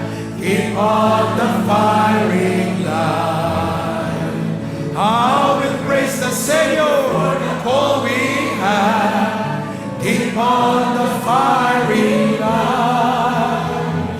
When we see the souls that we have helped to win, leading them to Jesus from the paths of sin, we'll shout. We will all march in, so keep on the firing line. Oh, you must fight and be brave against all evil. Never run, even if you would win for God and the right, just keep on the firing line. Kahit mahirap po ang ating mga hinaharap, forward pa rin tayo. Don't back out, don't quit, don't compromise with the world. God is with you. Greater is He that is in you than he that is in the world. We are more than conquerors. Maniwala po kayo. Wala pong problema na hindi nyo mapagtatagumpayan. Wala pong labanan sa buhay na ito na hindi nyo ma-overcome. He promised to help us. He promised to never leave us. But let us promise Him, we will serve Him. Amen po ba? So if you have burdens and problems today, give them all to Jesus. Let's sing that song, Give Them All to Jesus. Start to the chorus now. Sing, give them all, give them all, give them all to Jesus. Shattered dreams, wounded hearts, and broken doors. Give them all, give them all, give them all to Jesus, and He will turn your sorrows into joy. Verse 1 now. Are you tired of chasing pretty rainbow? Are you tired of spinning round and round? Wrap up all the shattered dreams of your life, and at the feet of Jesus, lay them down. Give them all, give them all, give them all to Jesus. Shattered dreams, wounded hearts, and broken doors. Give them all, give them all, give them all to Jesus, and He will turn your sorrows into joy. Second verse. He never said you'd only see sunshine. He never said there'd be no rain. He only promised. He only promised a heart full of singing about the very thing that once wrote name. Sing everybody. Give them all. Give them all. Give them all to Jesus.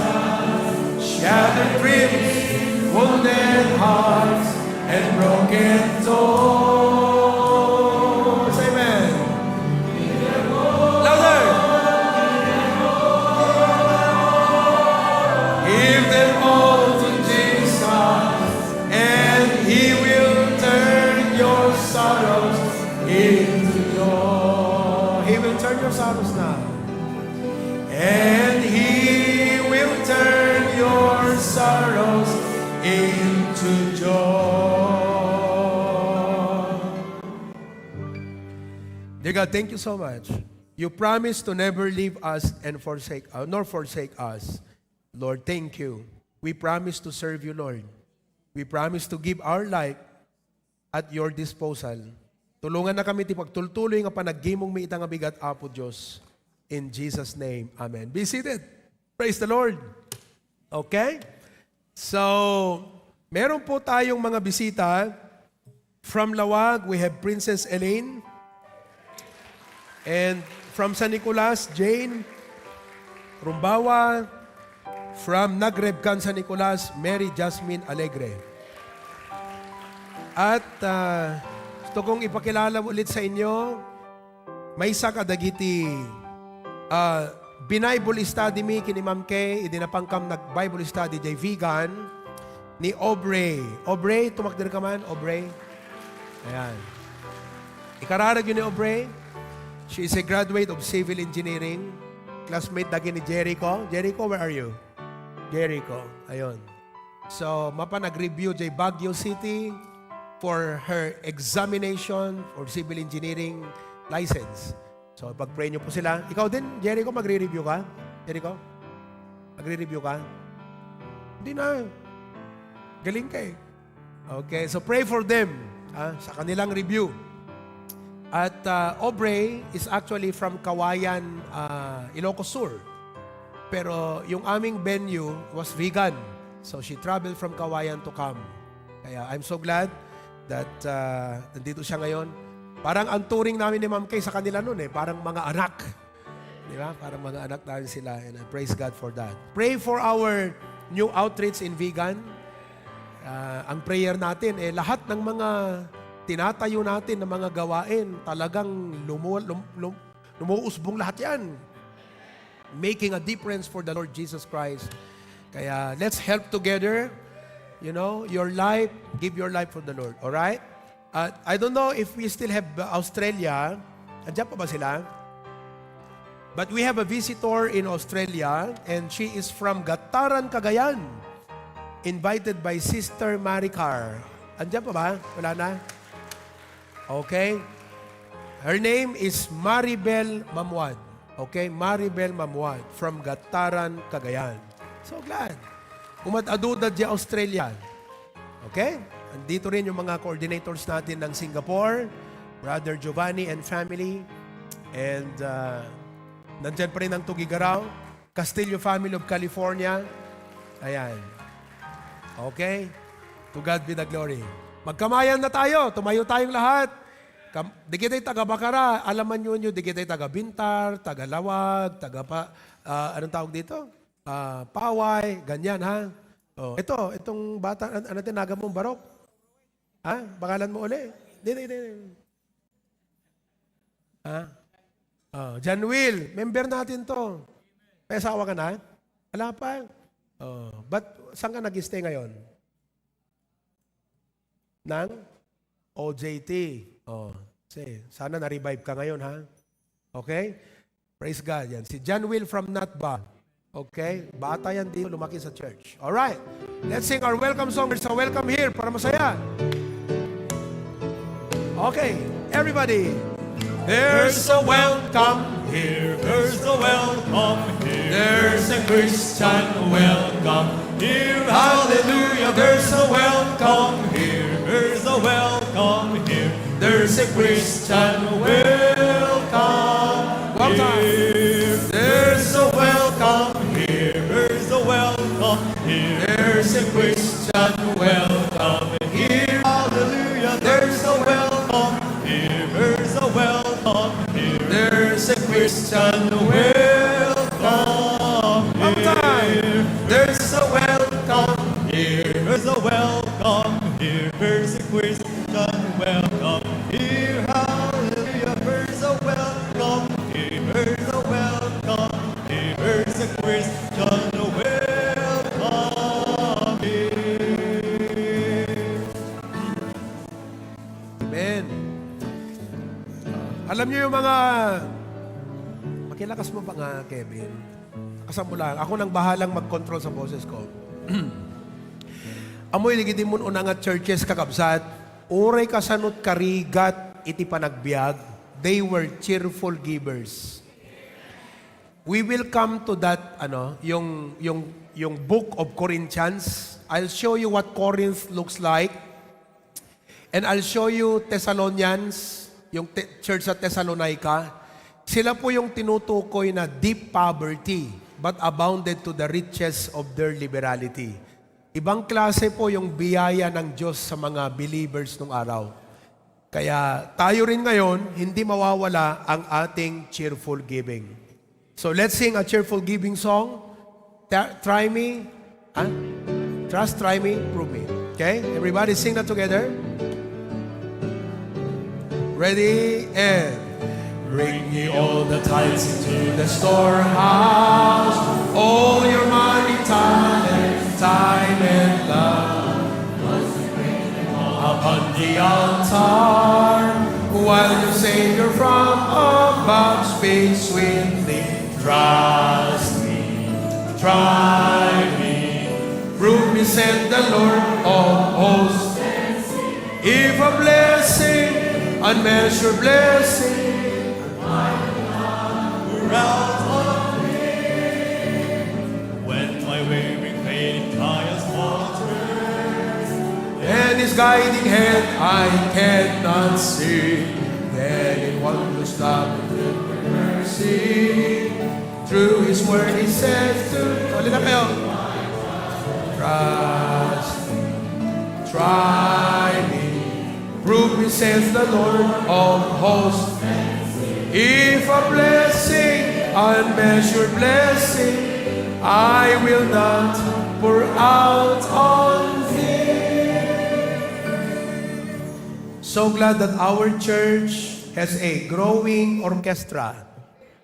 They are not only growing in their talents, they are growing in their faith. They may be young, but pray for them. Who knows? One of them will become mayor someday, governor, congressman. Many of them will become pastors and missionaries.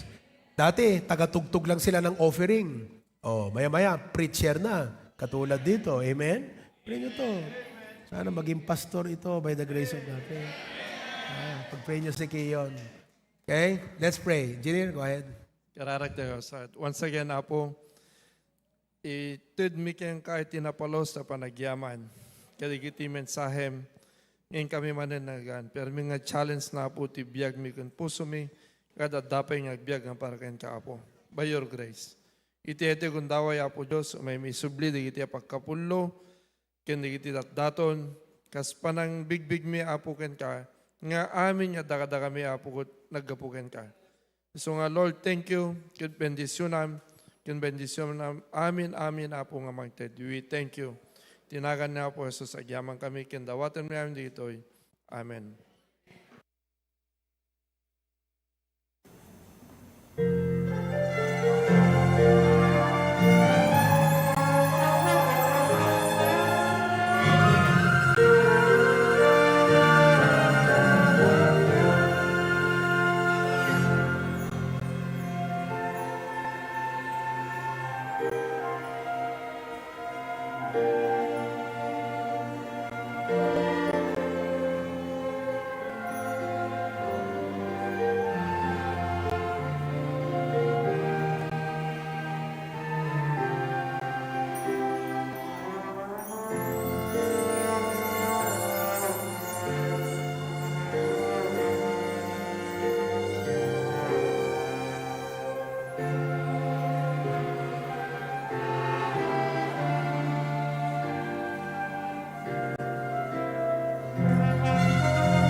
Amen. Praise the Lord. Thank you, orchestra. Now let us all stand before we hear another special number. Let us sing that song, Victory in Jesus. Amen.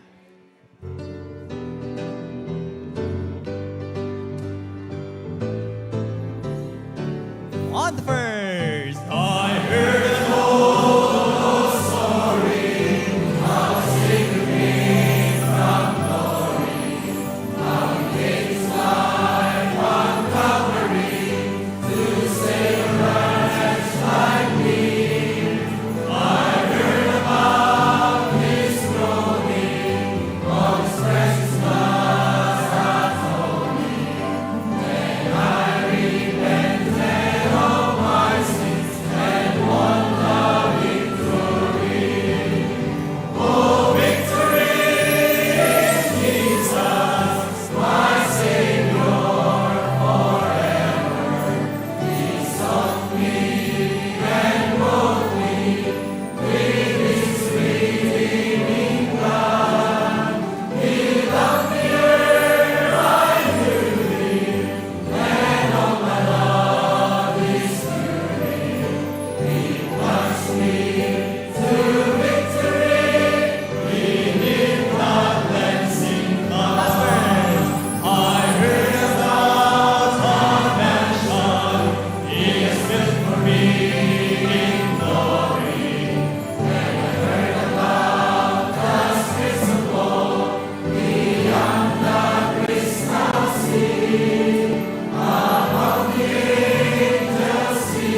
In the vastness of creation, there is none like him. The author of life, the ruler of all. His works stir wonder. His glory fills the heavens. To him alone belong all honor and praise. For he, our God, is great and marvelous.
Amen. Praise the Lord. Before we hear the message this morning, let us all stand. Let us sing glory to His name. Let's give God His name, the glory to His name. Amen. Sing on the verse. Down at The cross where my Savior died, downward for cleansing from sin I cried. There to my heart was the blood applied.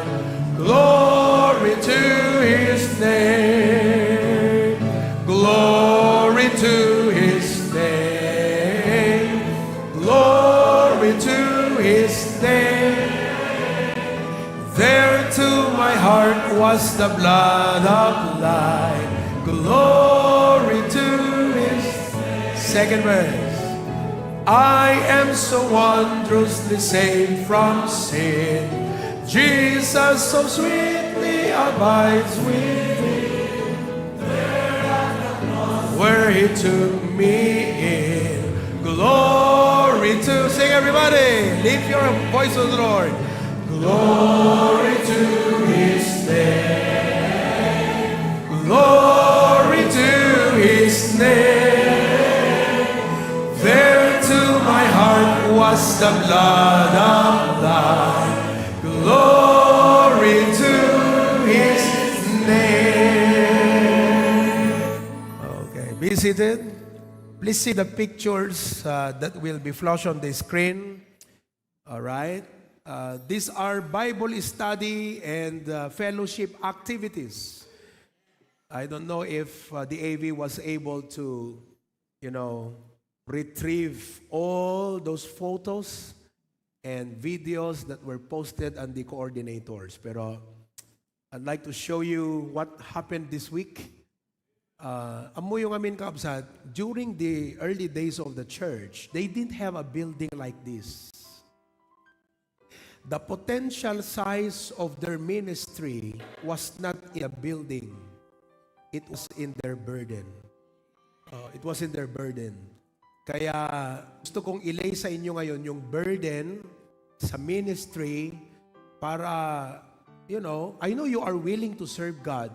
The question is how, where can I serve God?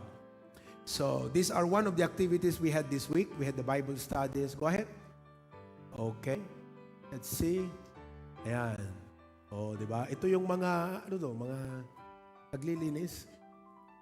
Sabi ni Tita Beng, mga magaganda daw. Sige. Ay, matatanda. Next, go. Sige. Alright.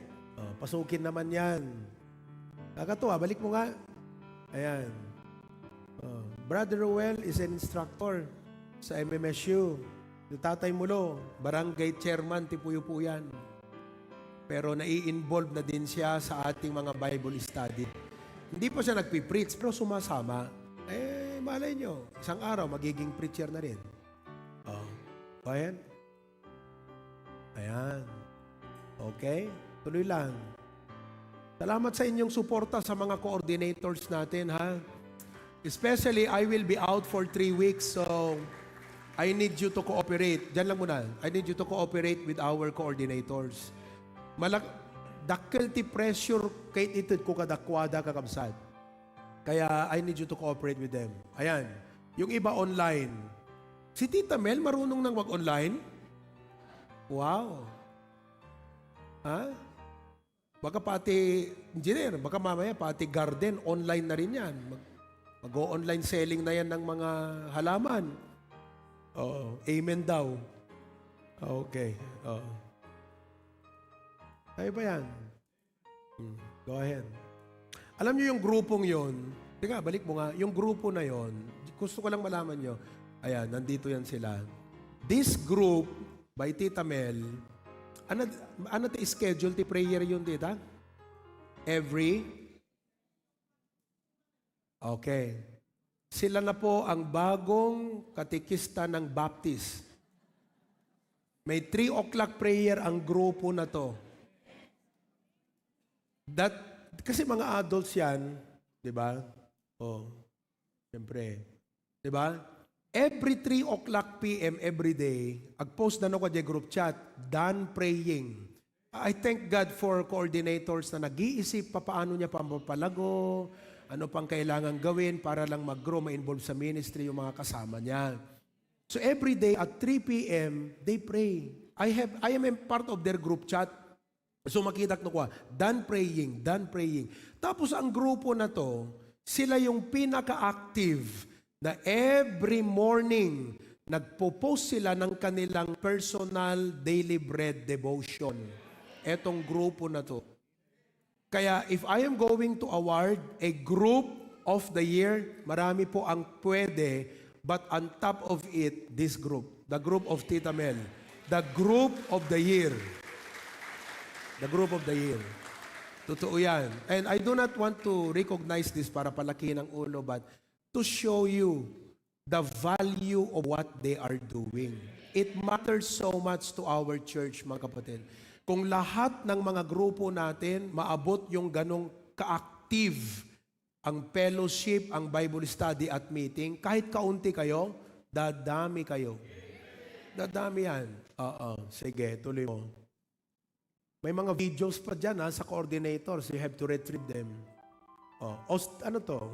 This is Australia. Teka. Michael. Mira, ginugulo nyo ako rito. Ayan si Michael. Ito yung bagong member natin. Ano taganan, mahal ko? Ito, si kaputi. Julius. Si Julius. Taga-Pasukin. Si Edmond. Taga-Visayas. Ayan. Si Michael ang di-disciple niya. Next. Okay. Ito yung mga asawa nila. Asawa ni Julius, asawa ni Edmond. Okay. Ang nagdi-disciple dyan ay sino to? Irma? I think it's Irma. Okay, go ahead. Ayan naman. Sino yung mga yan? Kita nyo mo, di kita lang lagay. So, next, nag-picture kayo, plastarin nyo, i-post ko dito. Plastarin nyo, nag-picture. Next. Diba? Yun ang matindi yung Royal True Orange. Fanta. Ayan. Carlo, nando ka? Carlo. Pwede, Carlo? Ito dyan, patak? Ayan. Brother Johnny. Brad, andito ka, Johnny. Brad, so galing for you.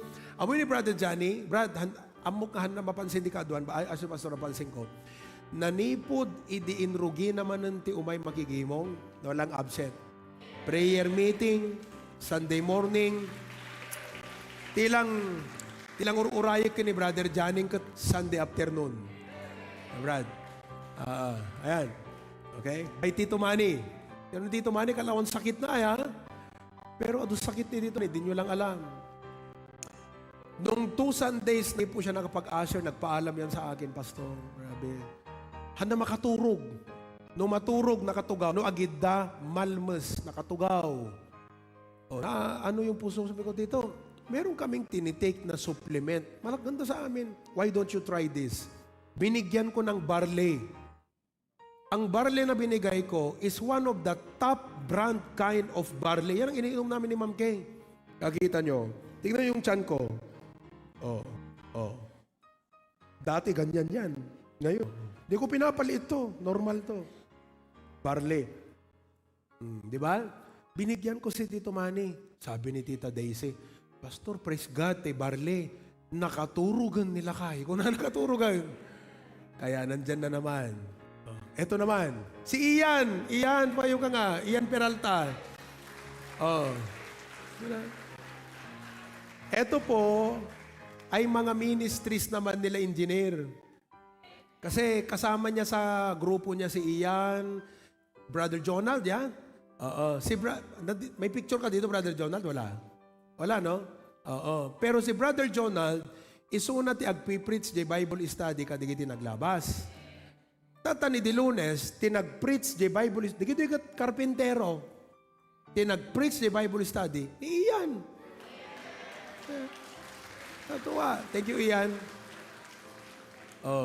Hanlangan na laing ag-tiles na laing pa'y nga gilawlawag ti sa uti apo.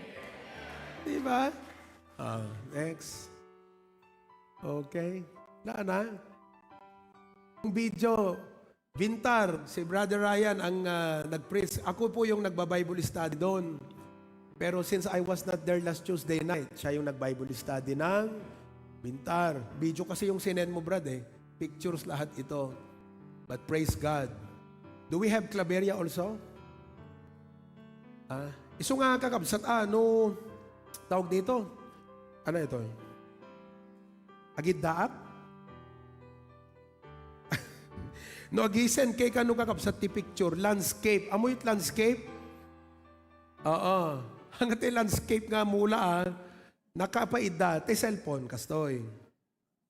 No kastoy, portrait. No kastoy, landscape. So nga picture kayo, landscape. Picture. Ipan nyo ijay coordinator. I hope I can do that every Sunday para, alam nyo, what's happening every week.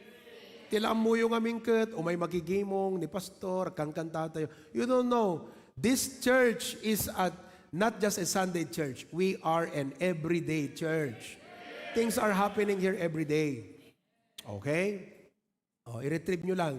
Just give me a signal pag na-retrieve nyo na lahat. Ayan may bago tayong gitarista doon. Sana si Gian? Ayan bagong gitarista niya. Ito naman sila. Diba?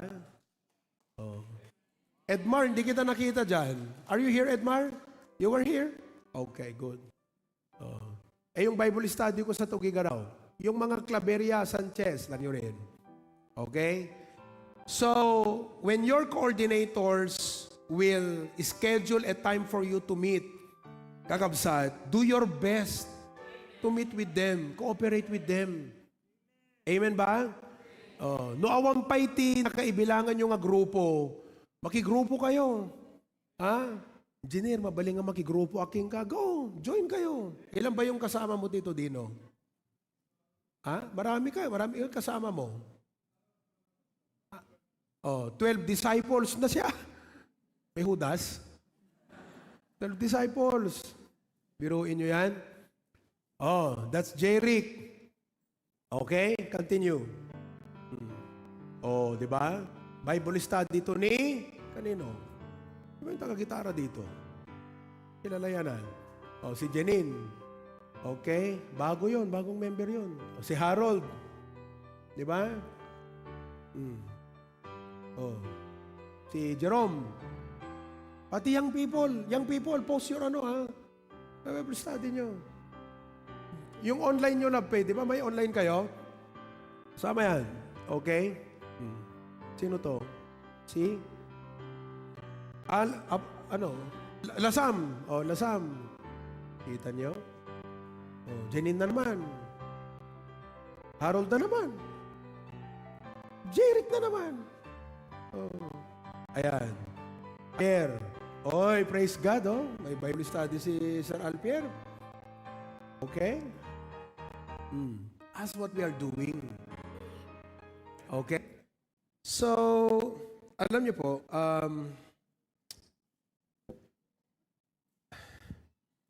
I sat down this week para tignan yung mga preaching schedule. 3 weeks kaming mawawala, and it is difficult for me to cope up with the schedules given the time difference.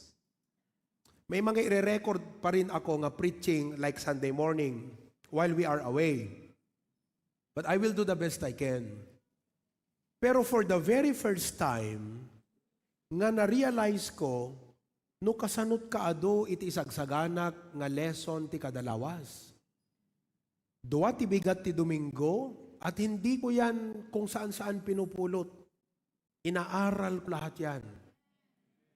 Dua ti malem ti Domingo, may sa ti bigat ti Lunes, di Hawaii, dati dua. But what I did, inornos ko di men, agsusublat da nga ag Sunday school, taka ko mag-preach. Dua ti Miyerkules, dua ti Biyernes, siyam. General Assembly yan ng mga members. Awan pa Bible studies, campus ministries. When I say Bible study, online Bible study, and physical setting Bible study. Campus ministries, leadership training, the Bible school. I'd like for you to see, kahit kumot nga makita yun, no kasanot plastar ti pastoryo. Your pastor is doing a macro duty. Amuyot macro, very comprehensive. As a macro leader, I am aware of micro technicalities. Para maunawaan niyo po, I lead almost 20 works. But I am not only doing administrative work, macro speaking. I am also doing a teaching work. Have you seen a principal teach in the classroom? Principal. Principal na, advisor pa, nagtuturo pa ng mga subject. A principal does an administrative work. Your pastor is doing an administrative work while teaching and teaching and teaching. That's why I am called a pastor teacher. Ephesians 4:11, and he gave some apostles and some prophets. You know, church, God gave you a pastor teacher. The kind of pastor God gave to you is a pastor teacher. He could have given you an evangelist. Definitely, He will not give you an apostle. Wala nang apostol ngayon. But He gave you a pastor teacher. Sabi doon, no? He gave some apostles, binigyan ng church ng Panginoon, apostle, prophet, evangelist, and to some, and you're one of those churches, HBBC, God gave you a pastor and a teacher at the same time. One who is able to administrate the affairs of the entire ministry, that's almost 20, while teaching at the same time. But your pastor is not only a pastor teacher, your pastor is now an evangelist. Ang evangelist sa Bible is what we call today as missionary. I am a missionary of this church. I plant churches. And I'm now starting to establish the outreach in Tugigaraw. Soon it will become a congregation of HBBC. We started a work in Vigan. We started a work in Singapore and Hong Kong. I meet with them every Friday night from 9 p.m. to 11 p.m. after the coordinators. That's the pastor that God gave to you. Naunawaan ninyo? Okay. Ngayon, I am also a missionary. That's why etong pagpunta namin sa Europe is called a mission trip. It's a mission trip. So, for the past 3 weeks, I've been coordinating with our few members in Italy, in Milan. Tita Ditas is very excited. Masaksakit na gidya nga agasawa. Especially Tito Herminio. Kapatid, si Tita Ditas, kapatid ni Tito Dave, if you don't know. Tito Dave and si Tito Dave. Kapatid niya po si Tita Ditas from Milan. Si Tito Herminio nahulog sa hagdan. At sa katandaan na, ewan ko, siyempre, na aksidente nga. So he stayed in the hospital for many weeks. But for one miraculous thing, today, na-discharge na siya from the hospital. Hindi pa niya kayang tumayo. Nakahiga lang, nasa bahay na. Pero ang prayer ko, sana bago kami magsimula at mag-organize doon, makakatayo na siya para mag-attend sa ating organization of the new outreach in Milan. Then we will be starting the work in Portugal. Ititrain ko yan si Brother Harold.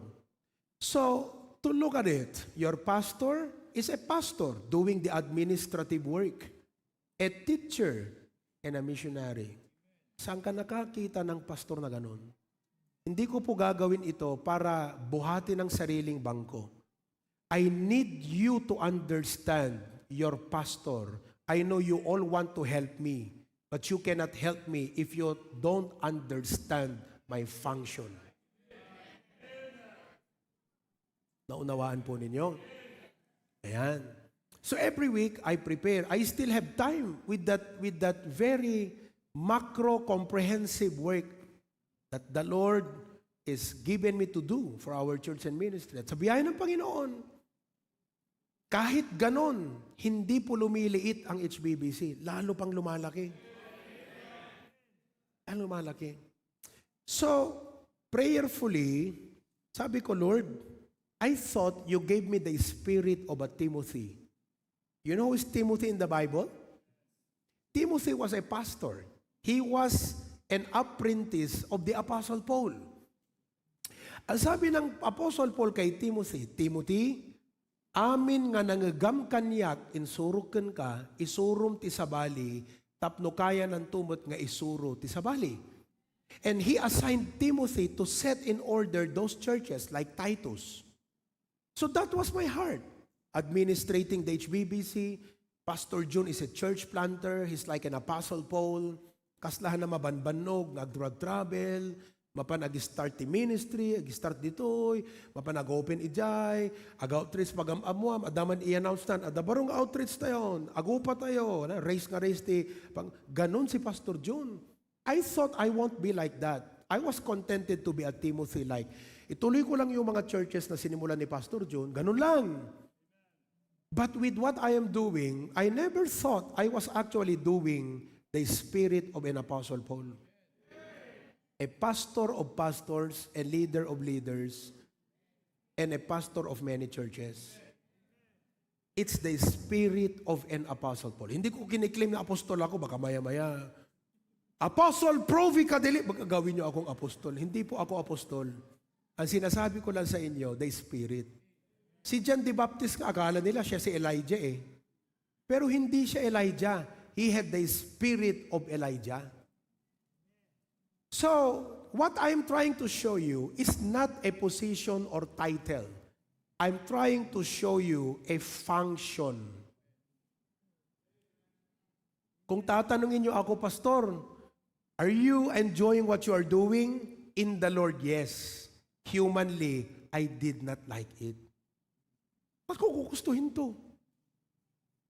Number one, kasing galing ba ako ni Pastor June? Ang talino niya.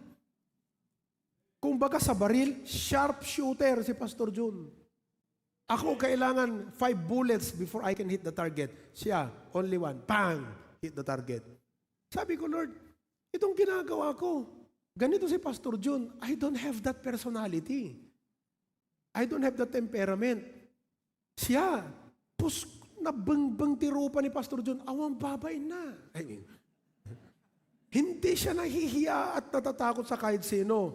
O, kayong mga galing lumaki dito, alam niyo kung sino ako? Mayain. But then, di pa nang isursurot na kanyak, I begin to observe how he would plant a church, how he would start an outreach, and I begin to adopt that and start to do it. And I'm so thankful to the Lord. Ang pinakauna na parang bunga ng aking church planting is Australia. By the grace of God, He allowed me to pioneer that ministry. And it is very remote in the sense that it is online. It's not easy for a pastor.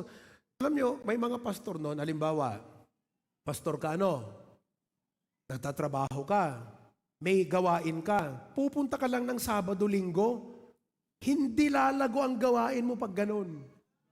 Dapat manatili ka doon, mag-visitation ka everyday, mag-Bible study ka sa gabi, at pag Sabado, ihanda mo ang kapilya, at pag Linggo, i-lead mo ang service. Pero kung Sabado, Linggo, pupunta ka lang doon, hindi lalago ang gawain mo. Pero to God be the glory. Wala ako doon physically. Pero pinapalago ng Panginoon yung gawain. Praise God for that. That's one of the products of our church planting. So nung nasimulan ko yun, ginanahan po ako. Na-addict ako sa pag-church plant. Kaya lagi kong sinasabi sa inyo, anat anos mon pastor nga mapantugi garaw, talo upat da, kakabsat, uray talo upat, no na training mo agbaling nga soul winner, magpaparami sila sa sarili nila. Hindi ako ang magpapalago sa kanila, sila ang basta lalago sa sarili nila. Gawin ko lang yung dapat kong gawin. Alam nyo, listen, Do you know my principle in pastoral leadership is in 1 Corinthians 3:6. Paul planted, Apollos watered, God gave the increase. Ang duty ko lang, magtanim, magdilig, Panginoon ang magpapalago. Yan ang isang core value ng aking leadership. Kaya hindi ako nagmamadali. At ayaw kong magmamagaling. Ba't ka magmamagaling? Ang Diyos lang ang magaling. Hindi ikaw ang papalago siya. Hindi ako nagmamadali. Kung tatatlo kayo, tsatsagaan ko kayo ng 3 months, 4 months. Ay, gusto mo yung 300 agad? Paano mo i-handle yan? Sinong taong kasama mo? Hindi ako nagmamadali sa pagsimula ng gawain. I can be patient with 3 people and 5 people every week. I meet with them, I Bible study them, I train them, I disciple them until they begin to grow, they learn the Christian life, invite sila, kaya na mag-soul winning. They do it on their own. That's what a church should be. I am not a pastor that I want you to always need me. No, that's not what a leader is. A leader is able to train people to stand on their feet, to become so able to teach others also, and not to always need the pastor all the time. Kaya ganyan po ang gagawin ko sa inyong lahat. Na kahit wala ako rito, maayos kayo. Yung mga ushers, alam ang ginagawa. Di ba? Sa lawag, kahit wala ako doon, alam nyo ang ginagawa nyo. Hindi yung pupunta kayo doon just to attend. Hindi po church ang ganon. Ang church may ministry. May gagawin ka. You don't just go to attend, you go to serve. Oh. So, do you understand? Kaya, ipapaunawa ko sa inyo, ipapakita ko sa inyo, tapno maawatan nyo, digijay ibagbagag, kan isursurok. For example, now, your pastor is a pastor, teacher, and evangelist at the same time. Church planter, administrator, and a teacher of the Word of God. Imagine, 9 lessons a week. If you are a teacher, you don't have to do that. Yes, you may teach all day, but you don't have to conceptualize new lessons every time. You had your previous lesson from the past year. Minomodify mo lang yung lesson plan mo Ako hindi. Palaging bago. Tignan yung research ko ng Ephesians. Sige nga, ilang oras mo gagawin yan? Akala nyo, yun lang ang ginawa ko ng buong linggo? Hindi po. Marami akong ginawa ng buong linggo. Isa lang yun, para mapakain ko kayo ng dapat na ipakain sa inyo. So, now listen. It's easy for a pastor to only pastor one church. Maibagat nga, it is easy. Bakit? Kasi stretching the scope the leadership ko became so widespread that if you give me to pastor one church, it's easy for me. Because I'm now pastoring how many churches? And I had to exercise and stretch myself beyond my limit. Kung may unang tao dito sa church na matindi ang disiplina at commitment at pag-i-stretch, ang pastor. Because you cannot lead a pastor like this if you are playing. No. Kaya sinasabi ko sa inyong mga coordinator, huwag niyong paglalaruan. Seryoso ako, seryosohin niyo rin. Dahil sa Panginoon. Yeah. If I only, kung no deti la bakara kakabsat, easy. Easy ko na ako na tagasam, deti pa nakawat-wat ko na And I have to grow and grow and grow and grow and grow. I don't want to limit God's grace in my life. I just keep growing. By the grace of God. I hope you don't misinterpret me. I'm not trying to preach here about myself. I'm here to talk to you about the office. I don't magnify myself. I want to magnify the office. I want you to see that. So, going back, it's a macro management with micro technicalities. Kaya alam niyo po, tama lang na gawin ni Pastor Proby ang micro management. For example, ito yan. Pag sinabi ko, nung Biyernes, sa mga coordinators, and if you were not present, you owe it to God and to your pastor to update yourself what happened last Friday night. You owe it. Kung estudyante ka, absent ka isang araw, hindi ka magtatanong, anong diniscuss ni ma'am?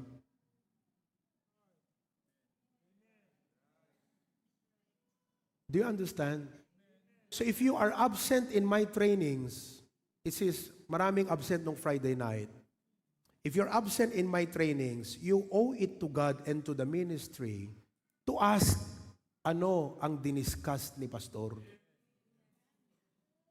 Hindi ho biro yung mga tinuturo ko rito ng Biyernes. Subukan yung mag-attend.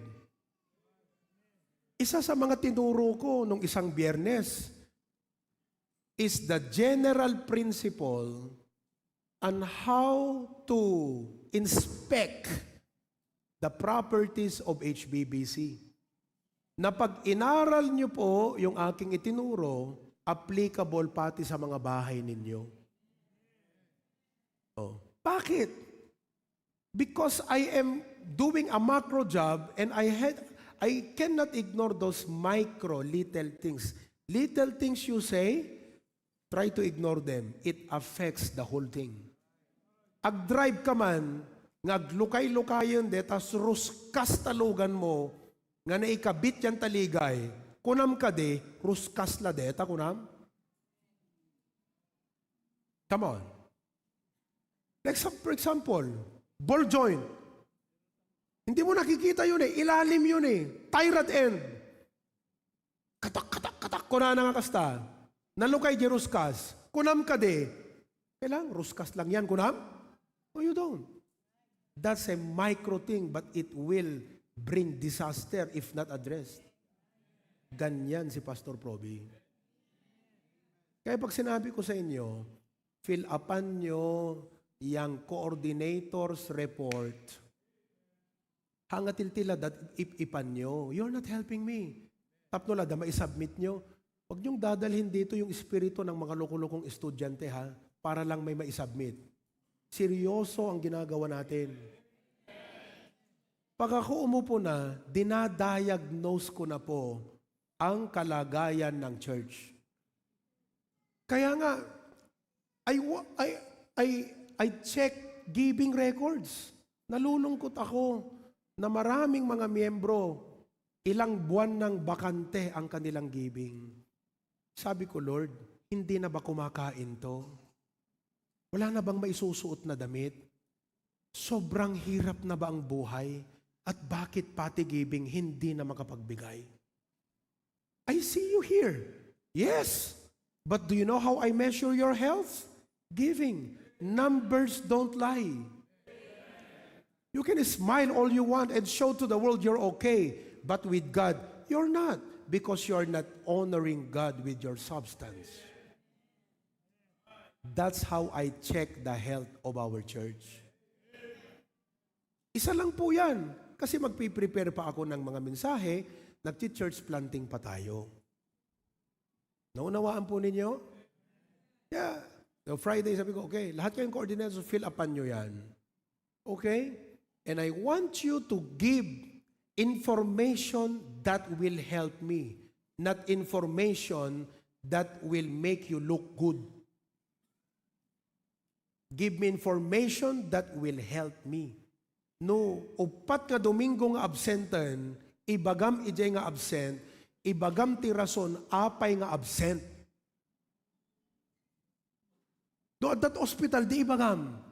Anat inubram, habang nga dadyo hospital, di nga kapsat. I thank God. May mga hospital tayo. Recently, na hospital, nandun po sa hospital, si, anong pangalan mo, Amelia? Oh. Yan, yung anak ni Conrad, nasa ospital yung kanyang anak. Nandun sila Kath. Pero even nasa ospital si Kath tsaka yung bata, andito si Conrad, kasama niya si Olivia tsaka si Noah.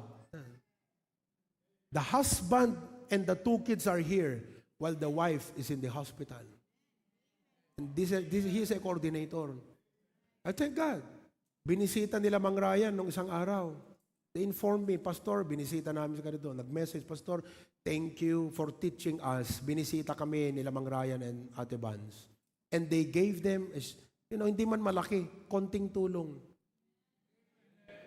Oh. Ayan, si Carol. Carol, nandito na. I'm so glad you're here. Nakalabas ti anak mo? Praise God. Naramdaman niya nga hanlang nga isut nakipagdandanag kaday di anak na. The church sympathized with her. Nung linggo, sa Batak Hospital, mga kapatid, yun. Nalaman ko. So anong ginawa ko? Sabi ko, let's do something about it. Kayo kasi, magtatampo kayo na may mga problema kayo, hindi kayo nagsasabi. Sabihin nyo. Ngayon, mangangatwiran ka. Ba't ko isusumbong kay pastor? Ang daming problema. Diyan ka nagkamali. Hindi mo kilala si pastor. Sinabi ko na sa inyo, macro ang function ko. But I will never ignore micro-technicalities. Gaano man kalaki ang HBBC, walang dapat isang miyembrong mapabayaan. Kahit bata, kahit sino pa, walang dapat miyembrong mapabayaan. Kaya huwag niyong sasabihin, nasa Europe sila, iistorbohin mo. Diyan ka nagkamali. Lalo akong kakabahan pag walang report. Paano ko malalaman ang mangyayari? Alam ko ba kung pagbalik ko, may church pa ba ako? Baka wala na. Baka nahati na to. Baka naka-Elisoriano yung iba sa inyo. Kasi walang nagre-report. Alisin nyo sa utak nyo yan, ha? Adot problema ni pastor na yunakpay. No. How can I help you if you don't tell it to me? By the grace of God, I used to be a person na pagdating sa problema, magdamag hindi ka makatulog. I had to train my mind. I'm here to tell you, by the grace of God, leaders are not born, they are made. Ang leadership natututunan, hindi mo nakuha sa sinapupunan ng nanay mo. Natututunan. Are you with me? My habit every day, nakahiga pa ako. Minsan nga, akala ko tulog ako, akala ko nananaginip akong nagpipray. Do you realize that there were times na yung prayer ko, panaginip. Paggising ko, nagpray pala ako. And after I wake up, we have devotion with my wife or sometimes with our children. Pag magre-ready na kami, I listen to audio Bible. I listen to so many things. I want to learn. Pag may problema sa church na gusto kong maayos, hindi ko titigilan yan hanggat hindi ko malalaman ang sagot at solusyon. 1 week, 2 weeks, I would be praying while working just to make sure I can solve the problem and prevent it from ever happening again. Because if I don't do that, we will not be ready for the Great Commission of the Lord Jesus Christ. Kaya ako po ginagawa ang lahat ng ito dahil ayaw kong bumagal ang Great Commission of Jesus Christ.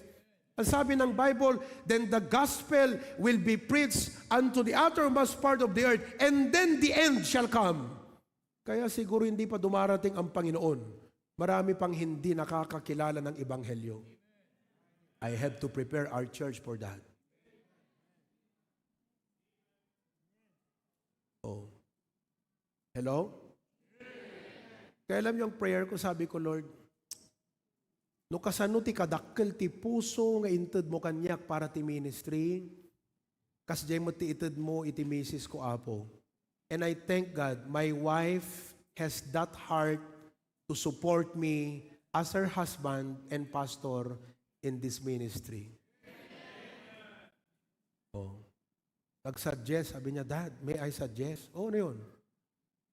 Kasi, di ba sinabmit nyo yung mga reports ninyo nung Biyernes? Kakabsat, nagrigat mo't nga basaan ti Dad doon, nagbabatit. Oo, kasi anong report dito eh? Ang liliit, hindi ko mabasa. Yeah. May I suggest that? Kasi alam niya yung galaw ko eh. Alam niya yung gaano ako bilis gumalaw, yung aking mga trabaho, at iniikutan araw-araw. May I suggest, sabi niya, pagawa natin yan sa mga Bible student. Kaya Bible student, sudat mang basa, di gidi report. Ngam i-record ang audio. Pastor, deto yung nga coordinator, awan report na. Oh, deto yung nga coordinator, kastoy. Why? Tap nun, han ko kailangan nga isulat to gawak. While I'm doing something, I can listen to it. Nandyan na po tayo sa ganyang level. You have to do two things at the same time to get the management operate very well. So that even if I'm driving, piplay ko lang yan. Makikinig ako habang nagda-drive. Maya-maya, kinakausap na pala ako. Ano yun? Kasi nakikinig na ako. Oh. Pastor, yung ganitong kapatid, 1 year na awan gayam tithes na. Oh, di ba? Yung ganitong kapatid, Pastor, sumakabilang buhay na. May ganito nga kabsat, na-promote, kitrabaho na. Pakikinggan ko lahat yan. At habang nakikinig ako, prayerfully, Lord, what's the next thing we need to do? What's the next thing we need to do, Lord? Hello? I lay this burden to you, mga kapatid, not to burden you. Because the ministry should never be a burden. The ministry should always be a privilege. Let me show how that works. Kaya't yuman kan saan, no iserayo puso kan panunot yo kadeto nga ba nagkakabsat, wala akong problema dyan because the ministry will continue even without you. But what about you? Paano ka naman? Nandiyan ko o wala tuloy yan. How about you? Ikaw dapat ang humahabol sa ministry, hindi ang ministry ang humahabol sa'yo. Christian ka, anak kwenta ti biyag mo ti rabaw ti daga, nuhan nga adda ka DJ, purpose ti apo ken ka. Amuyo ti dapat prayers yo. Alam ko lagi niyong sinasabi, I'm so busy, I have no time. Why don't you make that a prayer and say, Lord, will you help me set my schedules? Tapno makatulong at ti ministry. Ganun kasi dapat ang prayer nyo. Hanggang ka na yung ibagbagam latan, busy ak hanak makatulong. Hindi ganun. Bakit hindi mo gawing panalangin, Apo? Tulungan nakman nga mangurnos ti schedule ko, tapno makatulungan. Kasi listen to me, alam nyo, di nyo lang ang prayer ko lagi, Lord, no kasunod inted mo kanyak nga vision panunot kan puso iti ministry, give it to my wife so we can work together. And Lord, put this spirit in some of the men of our church.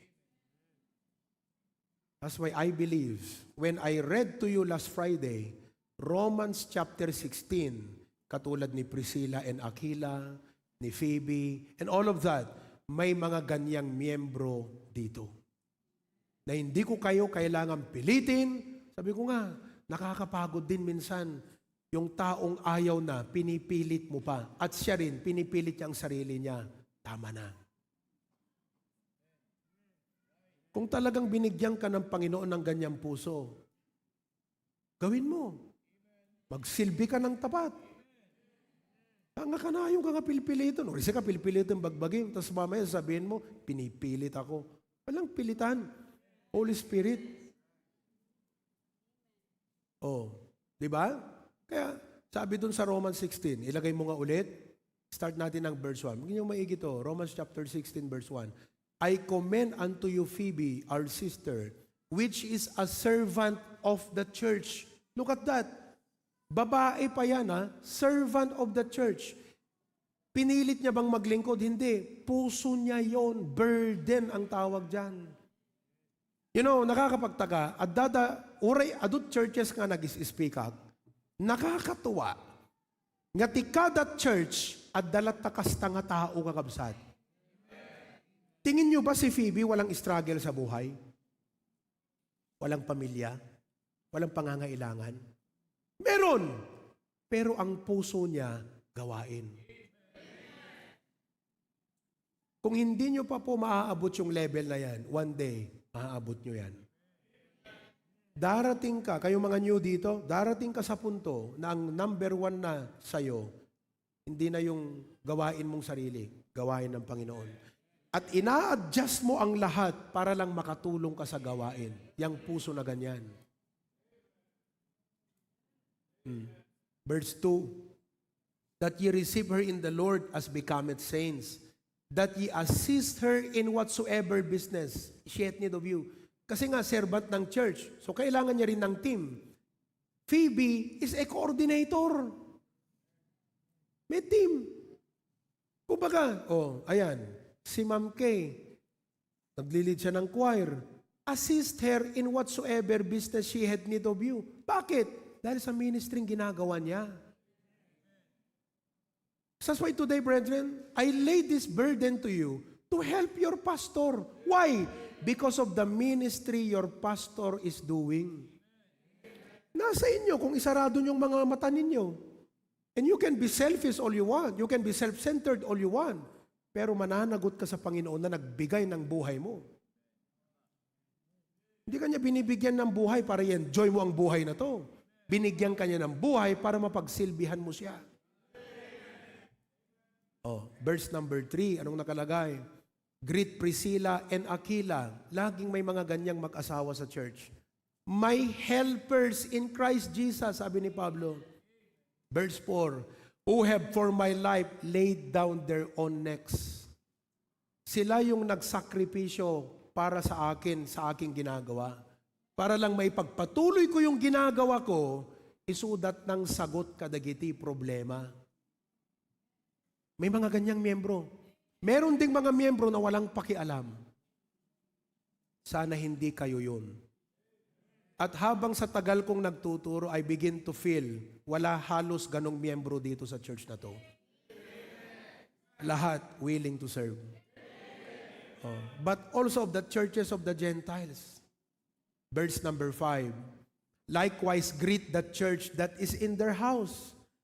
May mga miyembro na talagang binubuksan ng bahay para sa ministry. Yan, no?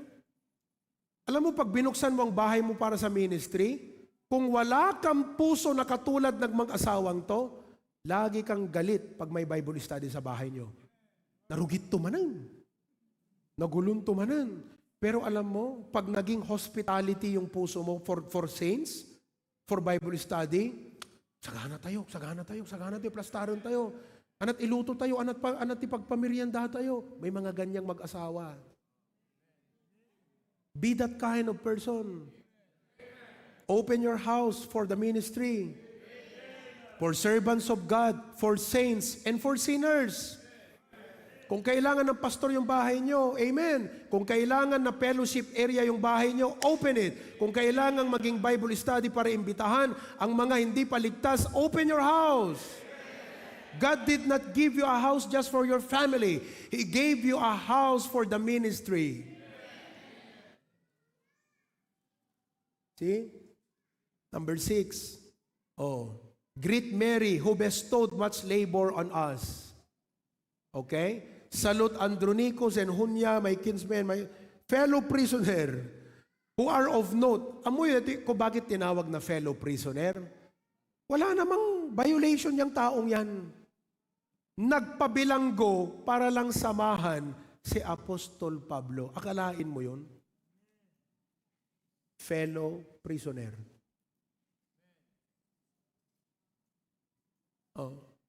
Kaya sinasabi ko sa inyo, ang buhay Kristiyano at buhay church, hindi po tungkol sa stability o security ng buhay na ito. Our stability and security is in the Lord Jesus Christ. Alam nyo kahapon, dumaan ako sa Claveria. We traveled from Tugigaraw 9 a.m. I talked with Pastor Bitun and laid my hands to pray for him. Grabe po, ginagamit ng Panginoon yan si Pastor Mark Bitun. There were more than 70 pastors who attended. Linusong ang bagyo para lang mag-attend sa kanyang conference. Ganon katindi. Alam nyo ba na nagkaroon ng bagyo doon? Yung mga galing Nueva Ecija, Santiago, zero visibility. Malapit na silang hindi magtuloy. Buti na lang, malapit lang. Hindi natuloy. Nagtuloy talaga. I saw what God is doing in his life. He's 43 years old. I'm 40 years old. We are both pastor's kids. I like his spirit, his attitude. Alam nyo bilang pastor, tutunan nyo rin ang tamang attitude ng isang miyembro. Kasi may attitude na mayabang. May attitude na hindi stubborn. May mga ganyan. Tutunan nyo ang tamang attitude. I like your attitude, pastor. Sabi ko sa kanya, can I pray for you? I am your guest speaker, but I didn't pray for I prayed for him. Lord, preserve him and his family. You are using him mightily in Region 2. Nakita ko yun eh. He is a gift to the church. That church is not a gift to him. He is a gift to the church. The kind of heart, the kind of mindset, yung pipeline ng kanyang training, the kind of pastor he is, yung mga ganyang pastor, regalo sa church yan. Manmanut church nga, dakasta nga pastor na. Regalo sa church, yung mga ganyang pastor. And the church ought to learn how to treasure him. Kaya nung Friday night, talagang tinira ko yung church. Sabi ko, hindi kayo nagkamali na sinusuportahan nyo ang pastor nyo. Do you realize what happened today? Alam nyo ba nung Sabado? Teka, where did I take off? Na-side track ako eh. Can you remind me where I took off? Bago kanina na punto. Ba yan? Wala kasi akong outline ngayon eh. I told you I speak my heart. Claveria. Sige, babalikan ko yung Claveria. Okay. So, anyway, nasaan na naman ako?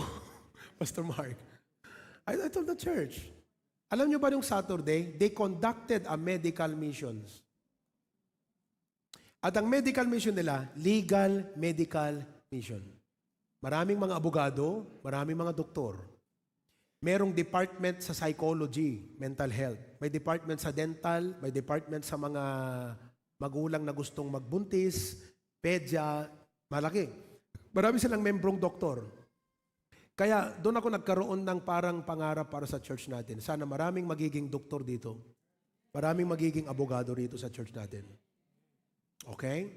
So ngayon, alam nyo ba na 3 o'clock in the morning of Saturday, bumuhos ang ulan at yun ang nangyari doon. Ang lakas as in, grabe mga kapatid. And Pastor Mark took his cell phone and about to send a message to all the doctors and the participating volunteers. Stand by pagka hindi na matuloy.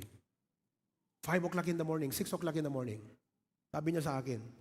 Tapos, parang may inimpress ang Panginoon na, teka, isesend na lang. Lumabas. May nakita siyang mag-asawang dumating para magpa-check up. Sabi niya, Lord, sorry. For the sake of this couple, ipupustro ko ang medical missions. And one couple after the other, kids came. Almost 200 people came for the medical missions.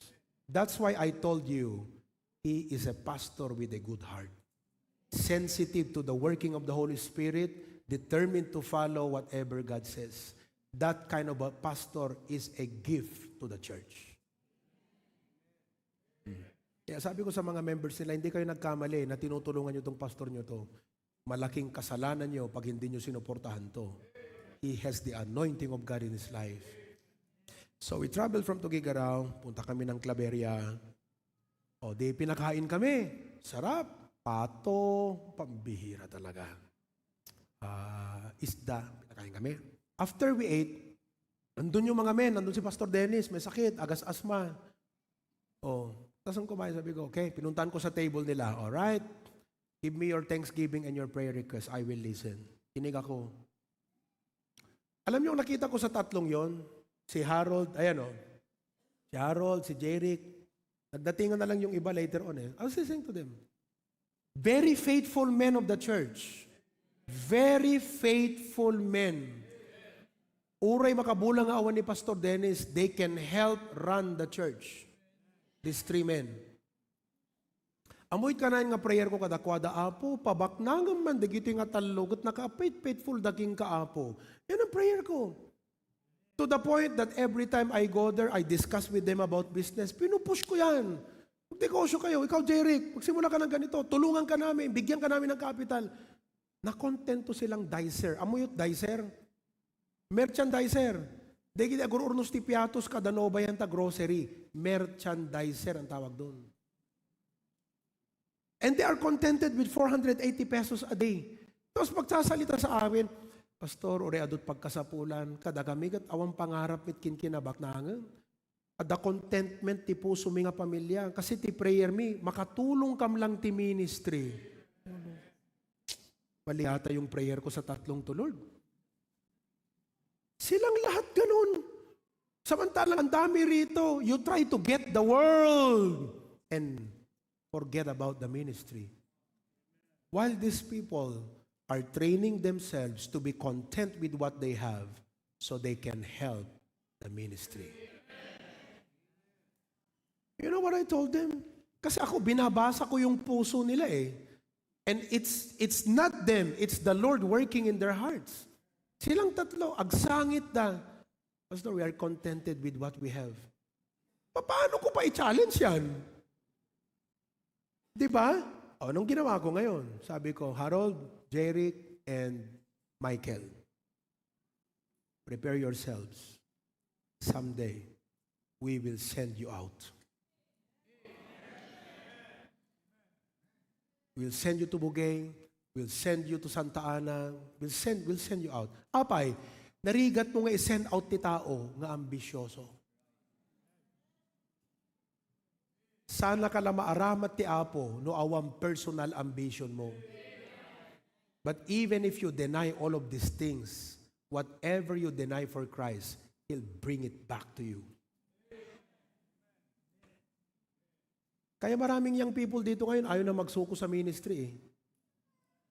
Kasi iniisip nyo, security ng kinabukasan, stability ng buhay. Hey, listen to me. Your life here on earth is temporary. And by being temporary, it does not only mean na hindi ka na babalik sa mundong ito. It also means the status of your life, you have to train yourself to be such that anytime God wants to tell you something, you can adjust. Hangano te ada kaya ti Apo ipaaramid king ka, ti isungbat mo king kuana, busy ag, nagalas nga sungbatan kakabsat. Hamulaan mo nga i-adjust ti biyag mo para ti Apo. What kind of Christian you are? Do you know what kind of Christ we have? Isut nag-adjust to. Diyos, do you realize the adjustment Jesus made? Ang tawag doon, condescension. Hindi na dapat gawin ng hari yun. Ginawa niya. Bakit? Mahal ka niya. Mahal mo ba ang Panginoon? Kaya mong mag-adjust para sa Kanya? Kinaya niyang mag-adjust para sa'yo? Hari, naging alipin, sabi ng Bible, took the form of a servant and made in the likeness of men. And being in the fashion of a man, He humbled Himself. And of being obedient to the Father, He took the death on the cross. Taas mo Hindi mo kayang mag-adjust para sa Panginoon. Oh. Hindi ko kayo pinapagalitan. Kinokonsensya ko kayo.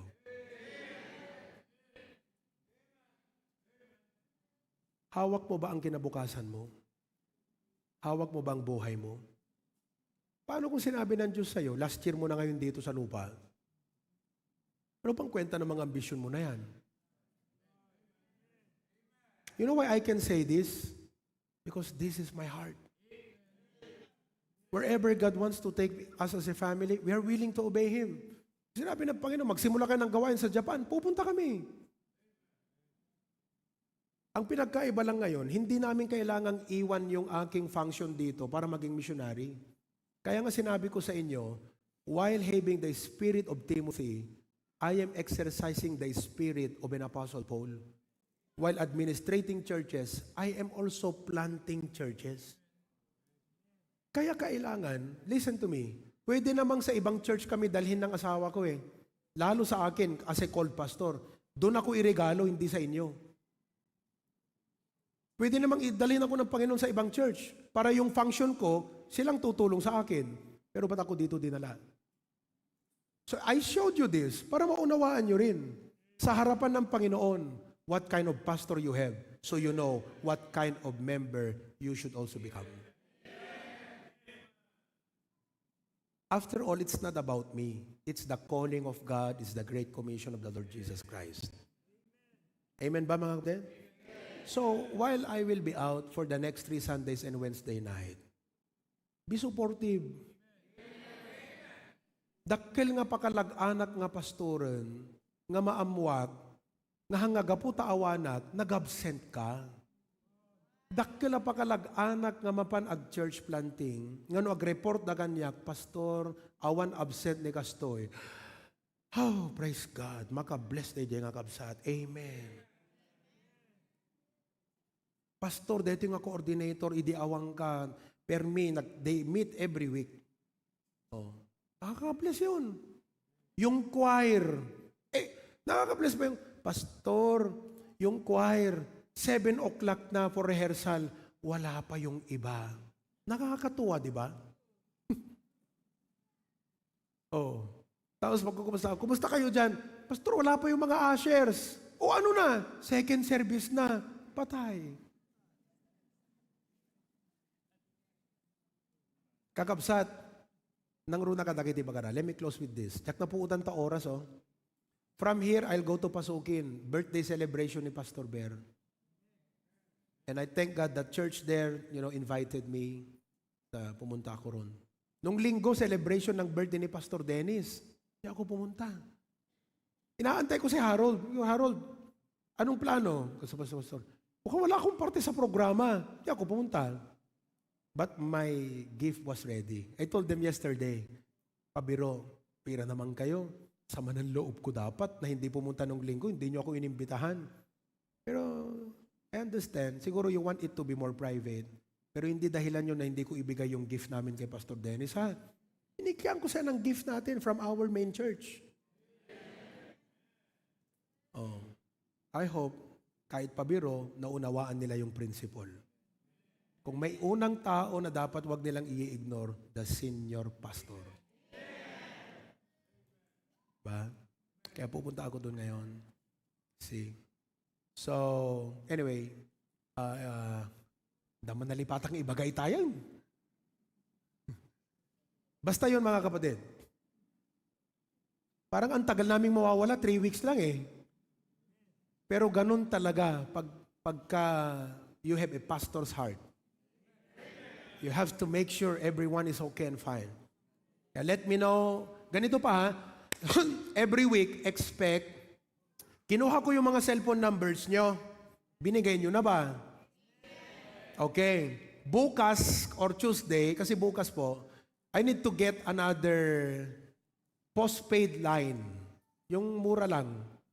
Yung hindi ka na kailangang mag-load. I will get another postpaid line tomorrow for my pastoral office. Iba po yung gamit kong personal. At isi-save po lahat doon yung mga cellphone numbers ninyo. Hindi lang bakaralat. So, pag nag-send na po ako na message na yan, I could assign this to do the technical part. But I this to be done. Awatek no kagakabsat, ag kumusta kada kayo ijay, kat dadigitay problema yo kada prayers yo, ijay yo nga ikabil. Okay? Send them to me. And I will read that on Monday. Monday afternoon, Monday, lahat yan babasin ko. We'll read that, and reading it, I'll pray you as I read. Lord, ni Cyrus, the application na, ti South Korea, Taiwan, sapay ko maaputan mo di Congo. Diba? Ganon. Yan. Amen? Marami pa ang pwede kong maibahagi sa inyo, pero I hope, kahit medyo magulo, walang outline, nakuha niyo po yung gusto ng Panginoon, makuha natin. So, I'll see you again this afternoon. In Batak, Paway, okay? I'll see you this afternoon, pero I'll see you at the last Sunday of October. Itutuloy ko po yung series ko ng mga churches in the Bible. Okay? But I've assigned some preachers and pastors to, deliver message in cases na hindi ako makakatch up doon sa time difference kasi may gagawin din ako doon na mission work natin. So, I scheduled them, 9 people, every week to share to you the Word of God, to do what I am supposed to do. Amen ba? So, pag nagtawag yung mga coordinators nyo, do your best to be with them. Encourage nyo yung mga kasama ninyo. Patayuin ko nga ulit yung mga coordinators natin. And I'd like to pray for you. All the coordinators, please stand.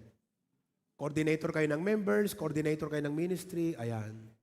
Mga tagalinis natin, yung mga tagalinis ha. Amen? Alright. May CCTV dyan, I can check it. Dear Lord, Heavenly Father, we come to you with thanksgiving and praise. It's amazing and wonderful what you are doing in the HBBC, Lord. Permit yaman mi ti klase ti adipan nga inted mo in the person of Pastor John. He was indeed a gift to us.